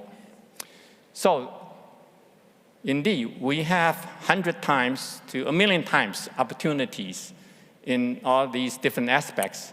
I've taken this from the SRC, sort of a decadal plan, grand challenges, from storage, from compute, from connectivity or data communication, from analog sensing, compression, efficiency, from security standpoint. There are a lot of opportunity for us to work together throughout the ecosystem, including academia. So the public-private partnership and the global regional collaboration will be really key going forward for us. So this flywheel is not just semiconductor alone. And I call this architecture, circuit, technology, co-innovation, ACCOIN, not Bitcoin, okay? And of course, the metric here, some of the metric here are listed, highlighted, energy per operation, per bit, per spike, and so forth. Open source definitely is also very, very good opportunity going forward for a lot of new innovation. Now, coming back to the industry-academia collaboration history.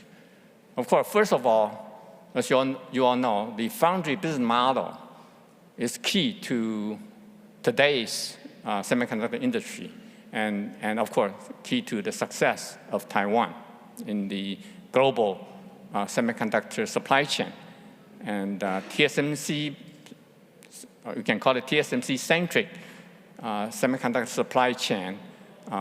Taiwan has been the most trusted partner in the world for the semiconductor ecosystem or supply chain.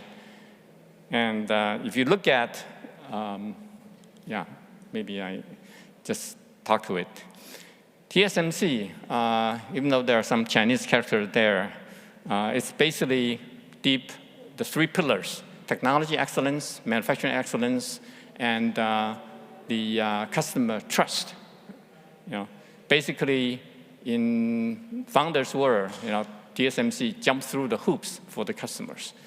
And with an open innovation platform, this enables a symbiotic ecosystem for innovation. Symbiotic, you well know, we live on planet Earth, and we have big ecosystems, we have local ecosystem. So altogether, I think we just learn from the Mother Nature, learn from the Earth. So here, everyone can contribute, everyone can innovate together, and then differentiate and get the return from their investment and benefit. As long as customers win, you all win, everybody wins.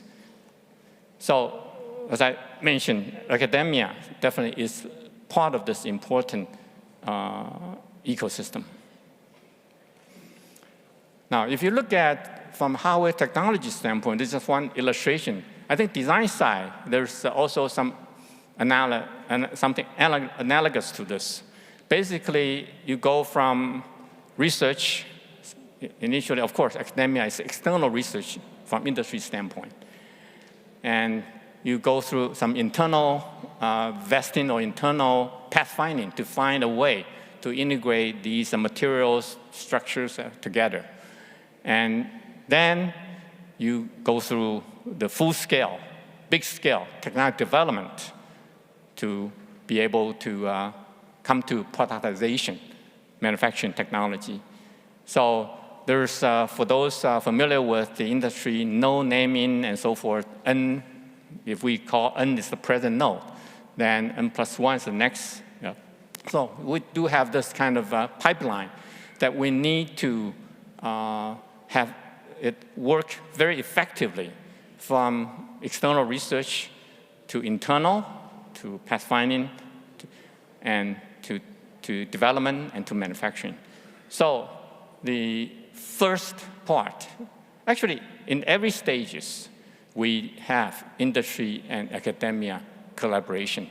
It's just different focus and different level of investment and, of course, different kind of a time scale.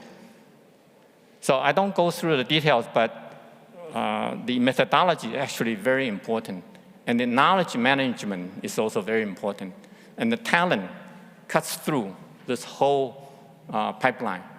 And this whole pipeline also represents this technology readiness sort of level, which I'm going to quickly show here and also next slide. Basically, academia in this pipeline stay on the left. I use the blue color. Industry on the right side, productization in red. So the talent and exploratory technology and design flows from academia to industry. And industry, to really benefit from academia, they need to have this feedback loop in terms of course, funding and topics and whatever the industry future needs, and also the practical experiences. So this sort of a collaboration, if you can make it very effective, then you can accelerate the innovation. And here, at the bottom, I show this Taiwan example using NYCU, formerly NCTU. We have Nano Facility Center, abbreviated as NFC, which is a lab. And then we have the TSRI, which is basically a government research institute. And it provides this proof of concept pilot line that's includes the NDL and chip implementation center. You know, that you can do a multiple sort of a wafer mask kind of a sharing shuttles. And also it provides EDA. So that's a lab to fab kind of a capability. It's in between the academia and the industry. And of course, the right-hand side is foundry. So this technology readiness level, I forgot to mention, actually, in the middle, as you can see, there's what people usually refer to as valley of death. Innovation, a new exploratory concept, ideas, invention, will have to be able to survive through this valley of death. And how do we survive through is with this kind of a mechanism.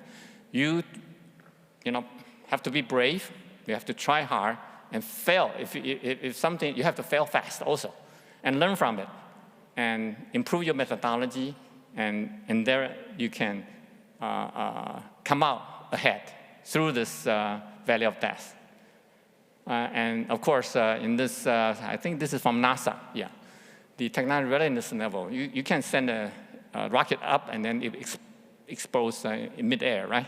So you have to go through all these different level of readiness check and different stages. So basically, the blue again, research institutes or university is the laboratory kind of facility, and the lab to fab is in the middle. That's very critical to go through this pathfinding to find a way out of this valley of death, and you can get into the productization mode. So this is a kind of timeline. It's not precise in terms of the scale, time scale. But again, I use blue for academia representing NCTU. NCTU has been pretty much the cradle of the semiconductor industry in terms of talent and technology, in Taiwan. And NYSU has the first semiconductor lab that's 60 years ago, and also the first transistor, the first small IC, of course, in Taiwan. And also, the Taiwan government, more than 50 years ago, decided to invest semiconductor as the high-tech for the high-tech industry build-up. So the green part represents actually the first laboratory, Industrial Technology Research Institute, that takes the technology transfer from RCA, established the first pilot line, okay? And from ITRI, 1973, spun off UMC early on, and then TSMC as the second major spin-off, and with a dedicated foundry model. And also, the blue sort of line progresses with some multiple chip program. This is basically the shared mask shuttle kind of piloting capabilities. And the NDL CIC into the TSRI, formerly TSRI, naming-wise, located at NCTU in 2019. So that's the progression. Now, I use TSMC and MediaTek to illustrate this progression of industry-academia collaboration. Early on, of course, TSMC or UMC or MediaTek, they were the followers. They were not the forefront. So practically, there are many things that the fab cannot really, doesn't have time or doesn't know how to sort of resolve, even after they release the product technology or they start manufacturing. So they provide some of these problems to university to solve. So the joint development program, those are more near-term, kind of projects for academic studies. But subsequently, as technology advances, and you have to really work on more medium-term and long-term things. So in about 13, actually, that's the official sort of startup date, but about 15 years ago at TSMC, City Hill, I started the official TSMC research centers in the 4 top universities in Taiwan. So that's highlighted in the middle, NCTU, NTU, NCKU, and also National Tsinghua University, all about that same period of time. And MediaTek also started their own research center at NCTU at 2014. So this basically represents the progression. And 10 years ago, it was still mostly medium-term to short-term projects. But recently, with TSMC, on the right side, you can see these advanced research programs and grand challenge programs. Those are more than 8, 10 years out type of research projects already. So this kind of evolution represents different stages of the industry needs and also the technology challenges that good topics for industry academia collaboration.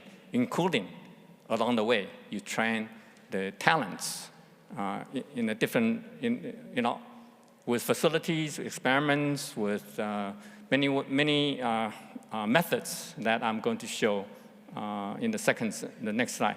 So throughout this 50 years period, we grew with the industry from mainframe mini computer days to PC, mostly PC, laptop, and the internet, cellular, smartphones, and right now, of course, AI.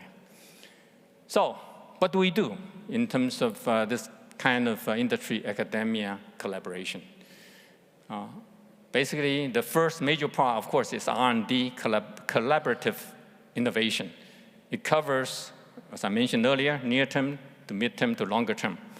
And also access to advanced, suitable facilities, the Nano Facility Center, TSI, and shuttle programs to the fab. And also these co-innovation and co-creation sort of concept and methodology right now. And of course, we have the ecosystem support and accelerated technology transfer, and also cross-disciplinary, cross-domain R&D. And from talent standpoint, that's where also we need new methodology to train the talents to have new capabilities beyond just textbook. We have to bridge, theory to practice. So my college, Industry Academia Innovation School, the name I picked is to emphasize this aspect, something new. And we also offer professional degrees beyond just academic sort of emphasis. And this integrated workshop training and also workforce training. Basically, I think this happens in US a lot too, but we right now encourage more. And there's a lot of industry veterans. Right now, they serve as teachers, professional teachers of professional practice, adjunct professors, to share their experience. Not just seminar, but really offering a full course or joint courses with faculty, official faculty members. That's one example. They can co-advise the students. And also TSMC, for example, offer their new employee, new engineer training center for students to see, to actually hands-on touch it, okay? So all these are many things among the many programs in this industrial academia collaboration. And of course, internship and advanced employment opportunities are part of the whole thing. So there's real-time feedback from industry and also global networking. And this basically just also very simple. The blue part, academia. The green part is government institutes. And red part is industry. And of course, it's not time scale. It's just showing from academia to this institute, especially for lab to fab or summer incubation. History has transformed from the early pilot line right now to mostly incubation center kind of role. And the industry, of course, right now, throughout this whole thing, they increase their investment in academia collaboration. And this is represent the across the board, public-private partnership. So I'll just flip this. There's many firsts from NCTU, NYCU. And right now, this is just the picture of the NYCU campus, the Silicon and AI times AI Innovation Campus. And there's a new semiconductor innovation building. Right now it's under construction.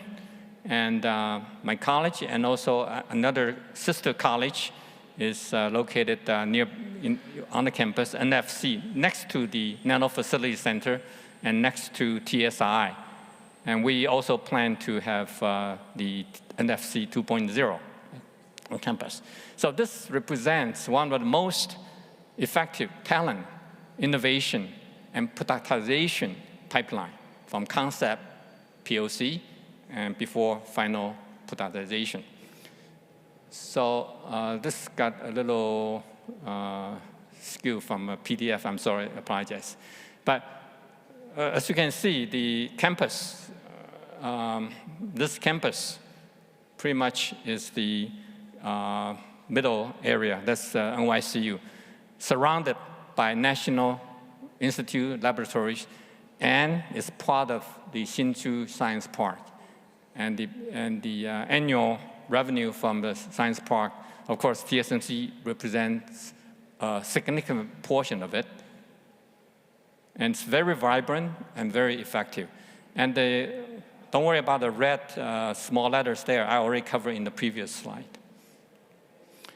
So we work with all the other traditional colleges in NYCU, and also the purple ones, the industry partner labs together, and surrounded by the national institutes and research laboratories, and STC, from the Taiwan Science and Technology Council.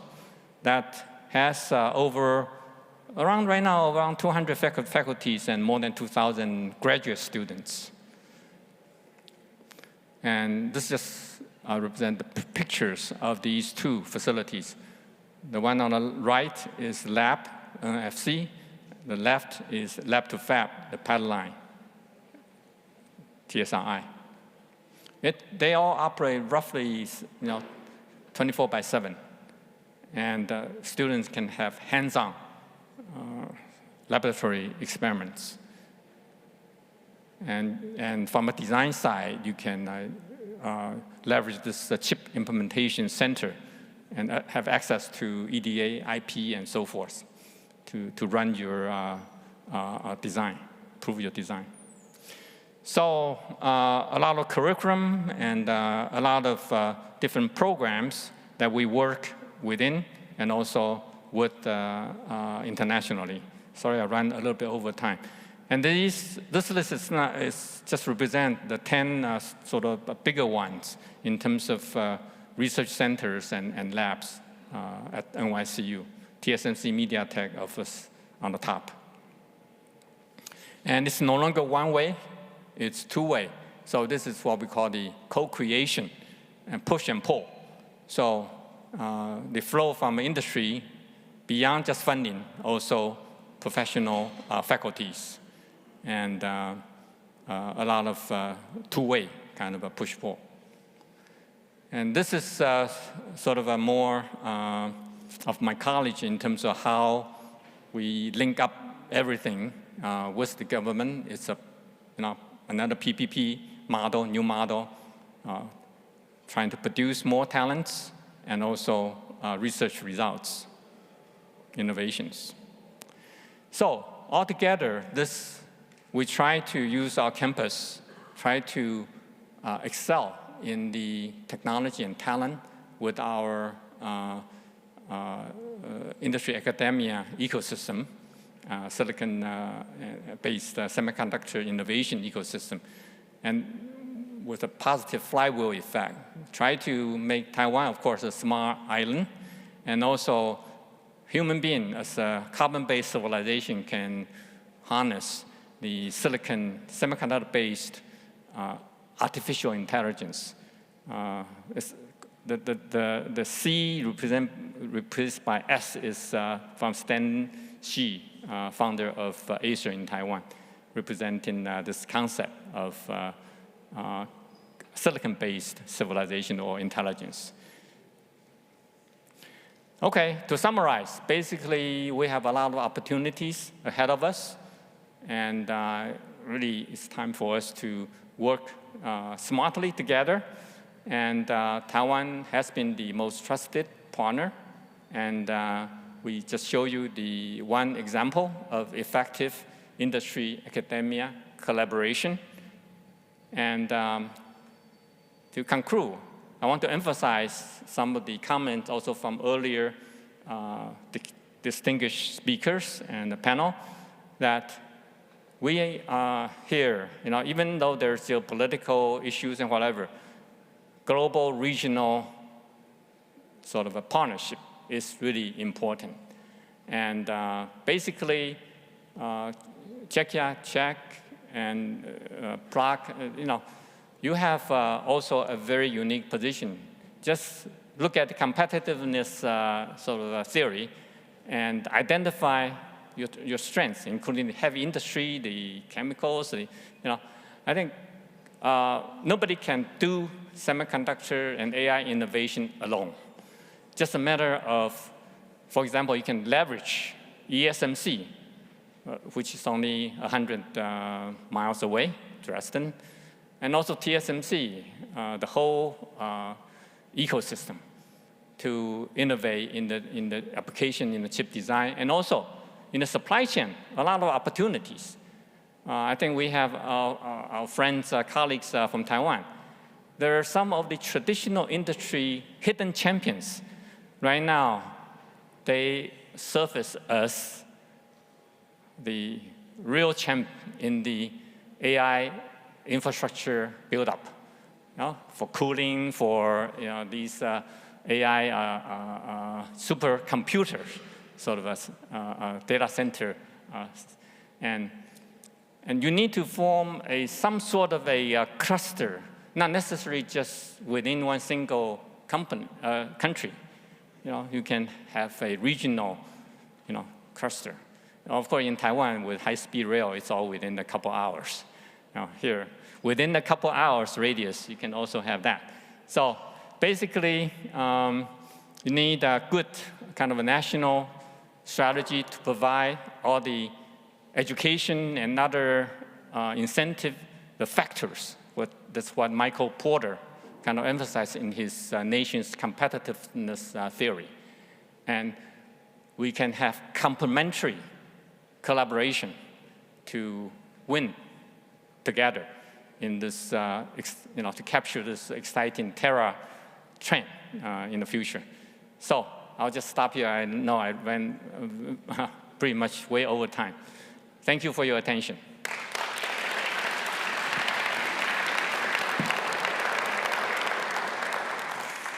Thank you very much indeed for your presentation. I'm sure there's plenty to pick up on during our next panel discussion. And let me invite here on stage Lukas Zilich, Senior Project Manager at Innovative Bayern Chips Alliance, Frank Bösenberg, Managing Director of Silicon Saxony, Qingqiao Huang, Vice President of the Office of Industry, Academia, Cooperation, National Yang Minxiao University, and Karel Masaryk, Riskvy Fellow, Czech Semiconductor Center. Welcome again, gentlemen. Please have a seat, and thank you for being here.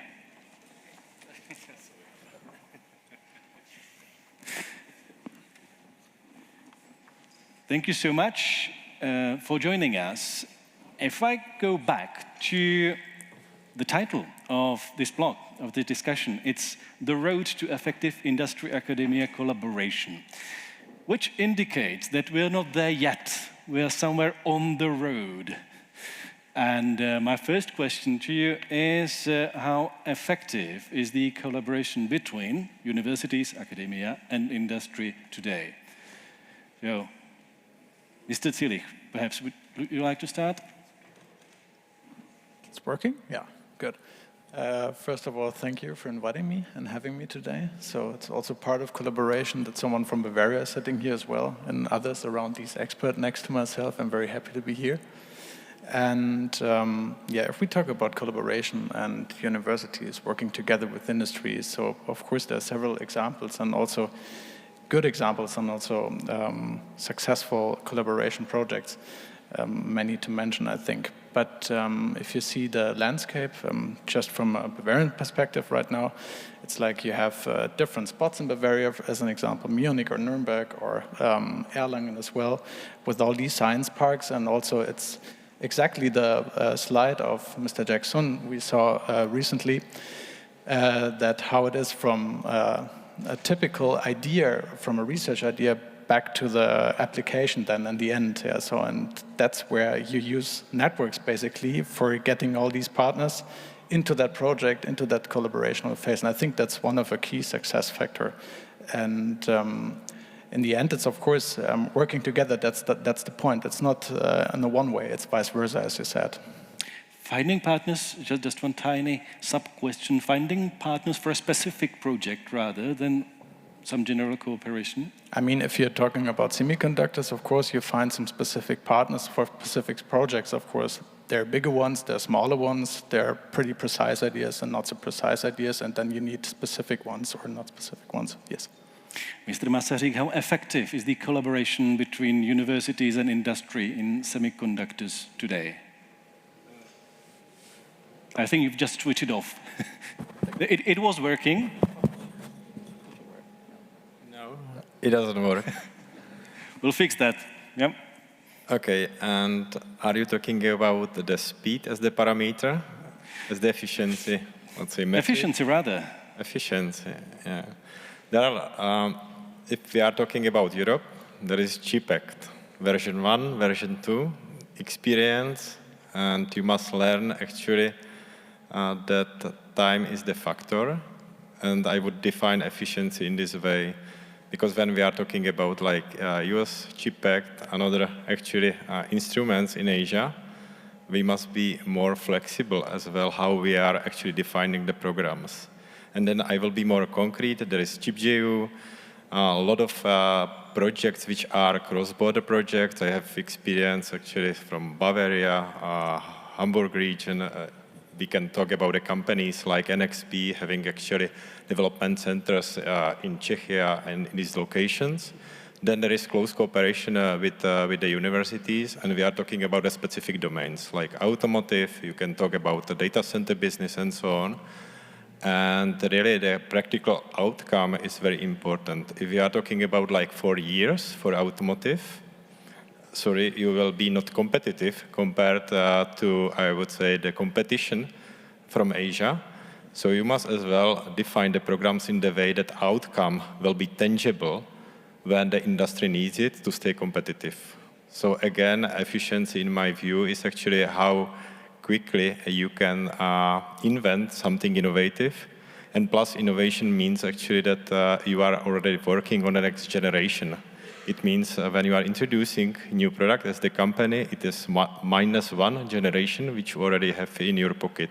So universities can help a lot, actually companies, to stay innovative, but at the same time speed to the market is critical.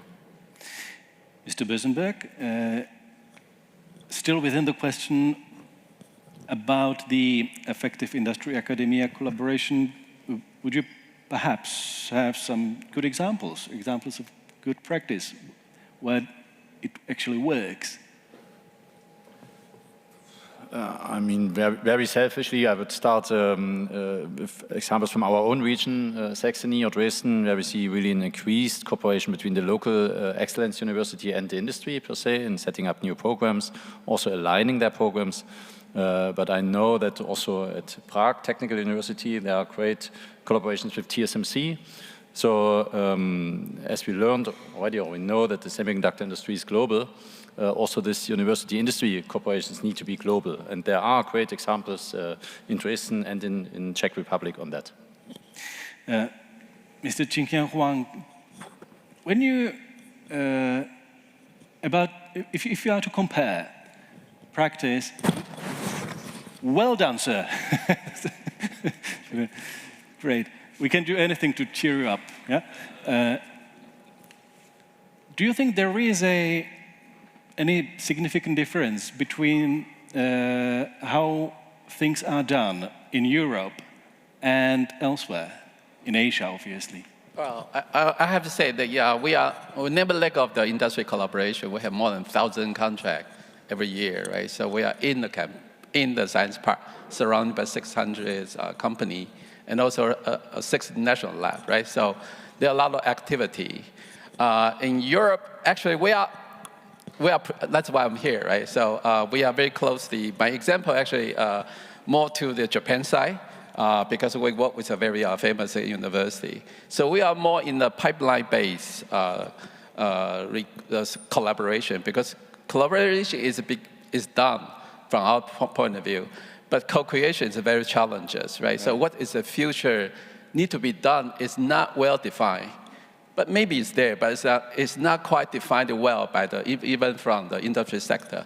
So that's why I think that's very strongly the invitation is from the global talent point of view. So the cross-sector, cross-border collaboration is what we are looking for.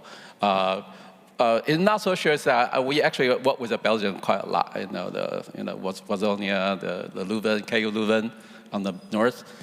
They have been done also years.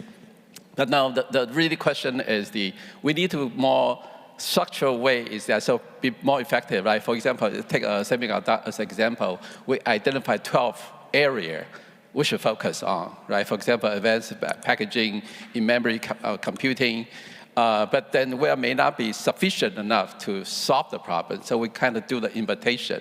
Like, for example, advanced packaging, we invite the Tokyo University professor together with us. The in-memory calculation, computing, we invite the Tokyo University professor to work with us. For those kind of things that we can probably like to explore the opportunity here in Europe as well, because they are very excellent researchers.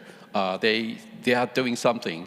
But in the traditional way to do the collaboration is like, okay, the company needs some help, and then they solve. But now the company just have a direction that's not very specific. And so we can do that further. So I'm not so sure how I can answer your question, but I'm going to try to do the invitation here. And why do you think the Europeans are so slow compared to the rest of the world? Well, I think that should I tell the truth? Preferably. Right, I have been in the tech transfer organization for a while. So every time we try to do it, the decision is so slow, all right? Because of okay, can we do this collaboration, say the tech process to get the approval, consensus to get the approval, right? But for us, like, done, right? In terms of, if you take the TSV as an example, the local engineer can solve the local problem immediately, right? And report to the leader. But if you take the other places, maybe they need to report. Take Japan as an example. Maybe need to report hierarchy way to resolve the problem. So the speed is different now, right? If you can see the solving the problem, is that if you think about the central controls compared to distributed management, build the trust, build the process, they can actually resolve the problem immediately, right? So that's how the things are being done actually in Taiwan right now recently. But my experience is that it takes more time for the discussion, which is okay. I mean, the way we collaborate with Japan also take years, build the trust, and then speed will be very fast, right? And maybe we should do that here too, right? So we build the trust, we have some cases collaborated, but again, maybe there's changes, something, and then everything was redo again. That kind of create a problem, all right? Because maybe the speed kind of stop and then go move. So I would say technology may be a relative not so political issue, right? But still, if you talk about advanced technology, that may become a political issue too. So that's why we try to find a way. So we have a global talent co-creation. We really focus on more the entrepreneur that already has some idea, but try to find a local partner. So bring that to Taiwan, or we actually go to the region. So we kind of work together from the business side, not only the industry collaboration, but in terms of the entrepreneur innovation that can really create an impact. That's what we are doing now. Yeah. Mr. Busenberg, are we as Europeans slow in decision making, or what's the problem? It's to find the right balance between collaboration of many actors, a network with many nodes, and one alignment of decisions. I mean, we are not the United States of Europe. We are 27 different member states. That's why a CHIPS Act needs consultations between 27 players. And that has some strengths in it. But you need to find a balance between this heterogeneity, which brings the strength, and the speed. And yeah, I'm also not on the side that said we are quick enough. We need to be quicker. By the way, thank you very much for the questions which came through the Slido app. We can see some of them already, and we'll get to them in a short while. Before that, let me ask Mr. Zilich if we actually know what we what we want, what we're looking for, what does industry need from academia, and vice versa? So, as I said, and we had it previously pretty often, so of course collaboration, but connection as well. I mean, like finding that partner you need for your specific problem, that's one thing I mentioned, but in the end it's then about how you can connect to other relevant technological fields, for example, so with the applications, or are you talking about defense, medic, mobility, and something like that. And I think in the end, it's then about bringing networks into play, and like Silicon Saxony, for example, and also the Bavarian Chips Alliance, to connect and also to search in the network itself where to find the right partner. Same question for Karel Masaryk. If you can specify, if we actually know, what does the industry need from academia and vice versa? I will be very brief. We need excellence. So we doesn't need to have 100 of average, I would say, results. Okay. Just, in that case, how do we reach it? No, it is about the talents. It is about identifying the champions, and then it is about the consolidation, actually, of the funding. I believe, actually, CHIP Act version 1, version 2 is robust enough. But at the same time, if you will not use it efficiently to put a bet on, let's say, 5 strong topics, and we already spoke about energy, AI, and so on, then, but there are actually subtasks and so on, but I'm just saying, actually, the focus is the key. And excellence. And excellence. There's one question here which has 3 thumbs up. What could the Czech Republic or the EU realistically learn from Taiwan's past experience in cross-border semiconductor talent training? Oh, okay. I think because I visited here for a few days, right? I think I saw the passion, the consolidation in terms of the resource from the industry sector university. They are wanting to do something different as compared to before. But what we are doing now, because we are in a good position, at least for the manufacturing, the IC design, we are number 2 in the world for IC design. So from the application requirement for foundry services and all the whole ecosystem have been built for like years, right? So my university founded in 1958 from the Institute of the Electronics. So like almost 70 years involvement in terms of the electronic so-called research. So we have a good base on that. And so the only question is that will it be too late to participate, or how are we going to participate collaboratively, right? So that especially that way, as I mentioned a few times with Japan, because we know we are a little bit differences. So how are we going to leverage that? The same thing we can leverage the partner here in Europe as well, right? Because you have your strengths, we have our strengths, but we need to identify something. But before that, we have to talk, right? How are we going to build a relationship? The funding could be a problem or could not be a problem because we need to create a vision. So either private sector will invest or the government will invest. You just need to tell them what can we do and why we can do it, right? So I think the strong so-called platform with the angle setting, milestone planning probably still needed because if you want to get a bigger fund, because they also fund from the people, right? So they are more cautious into how to spend. Right now, there's a certain strong in the quantum computing side, right? So in that sector, right, really like to push a lot of money. Just try, hopefully they don't miss, right? So that's a kind of, again, it's future thing, but we think it can be realized by a semiconductor. So that's why we also get another good position now to push it that. So we just need talents or the global partner to collaborate with us in that path.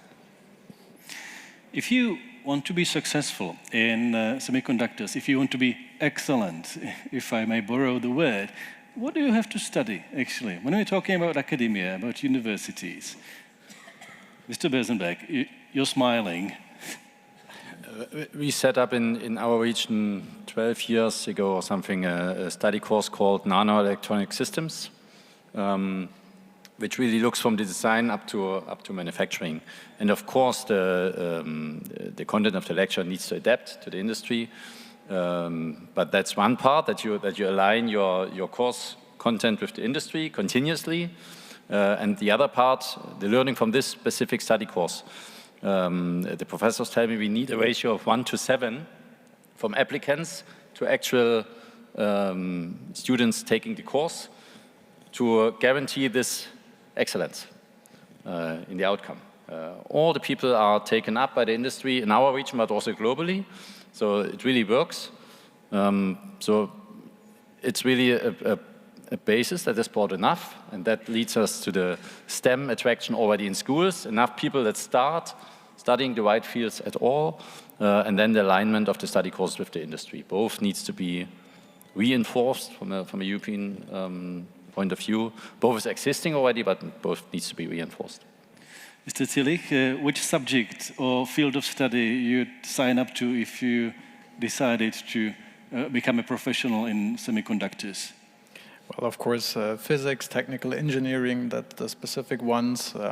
Just tell you that from my perspective, so I didn't study technical engineering.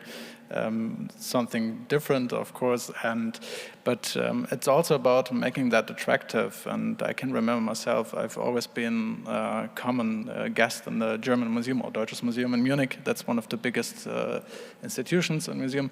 And I was always interested in that specific part, also assembled my own computer and something like that. So that makes it attractive and more feasible and more interesting for younger people also to study these subjects.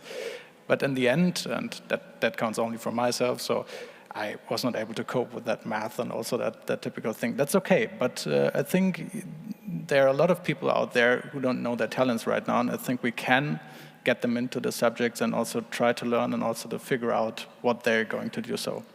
Attractive for young people, that's a very important thing, which you say, because if you need talent, if you want excellence, you need motivated students.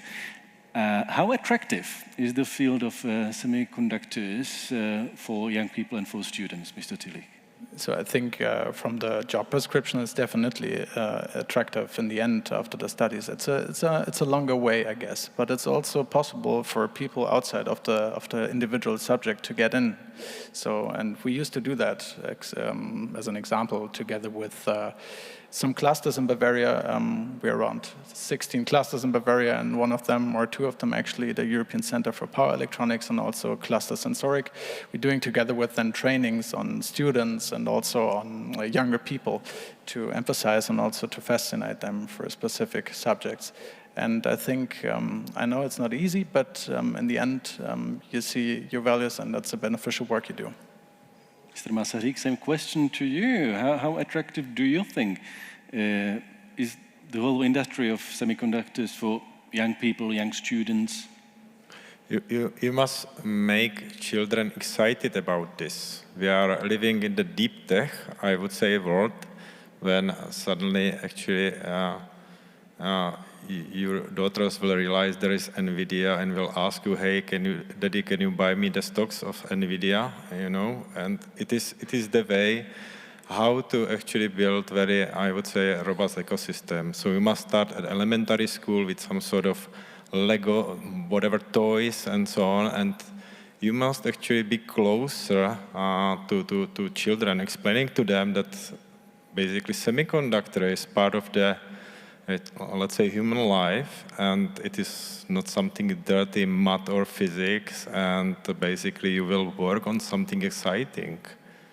And it is about excitement, and really you must address this at the elementary schools and step by step, because you must influence really mindset of very young people. Even if you succeed in this, with these young children, it will take many, many years.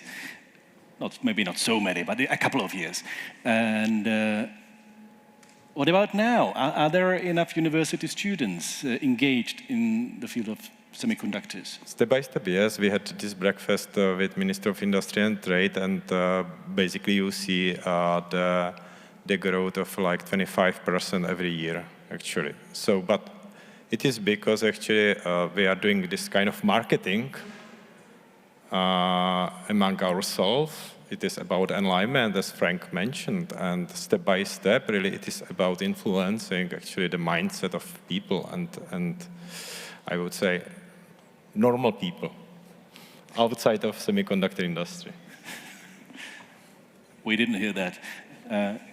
Mr. Heng Huang, from your perspective, are there enough young students excited by the idea that they might work in the semiconductors industry? Actually, you need to push a little bit, right? We have USR program. We actually K-12 package for kindergarten, so they can play with the semiconductor. So we actually university be more responsible for the benefit of the involvement. Besides TSN say, I have a good bonus salary and so, right? Or there's images in the globe. But we are really do a very detailed involvement in terms of K-12 and for local community, city. So the city actually invite us to participate in the workshop for them. The international partner asked us to go, so we have English version as well. Actually, all the lecture done by Ukraine students, they have not much knowledge about semiconductor, but they learn and to do it become a so-called English version. They actually go abroad. So I would say that we need like whole boom, the whole spectrum environments to bring the interest. They are interested in experiment, and also the science. So TSMC not do, besides the sponsor, the faculty member, they actually do a lot in the junior high school environment because they want to attract the talent. Doesn't go to only AI, but they're still to the science as well. Yeah. Let's have one more question from the Slido app. Is the EU investing enough in semiconductors to stay competitive with the US and China and maintain technological sovereignty in AI, defense, and photonics? Mr. Bersenberg.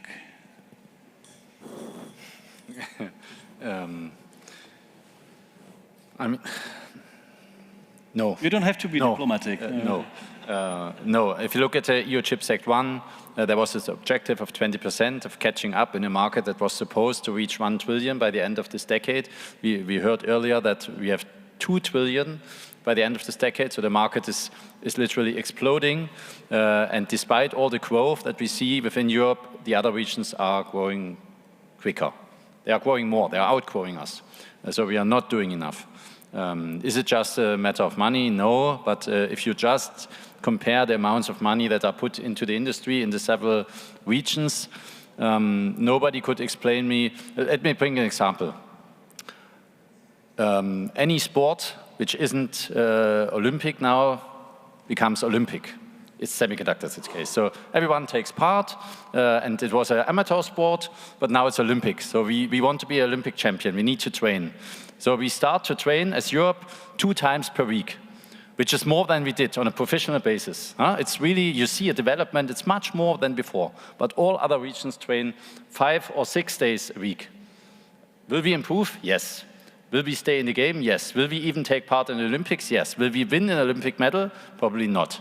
And that's the same with the money here in the CHIPS Act. So there needs to be done more if we want to even maintain sovereignty. You could even question this sovereignty right now. If we want to keep a seat on the table on discussing the topics at all, we need to do more. We are still on the table, we are growing, but we need to do more. Okay, I think we have time for one more question, which appeared on the top. Are the universities in Europe, in your view, too far away in their priority setting towards tech industry relevant content compared to Taiwan or China? Who'd like to pick up on that? Universities. Seems that it will remain unanswered, this one. One more question, and I'll ask Mr. Masaryk, if you want to raise the awareness and attractivity of the job, of the industry, how would you advertise to a young person, become an expert in semiconductors? Why? How to become multi-billionaire. So establish own new startup, and this is the best exercise. And more founders, more startups, actually larger companies can grow faster, but you must give positive examples actually to young talents. Karel Masaryk, Hank Wang, Lukas Zilich, and Frank Bersenberg, thank you all very much indeed for the debate. Thanks a lot.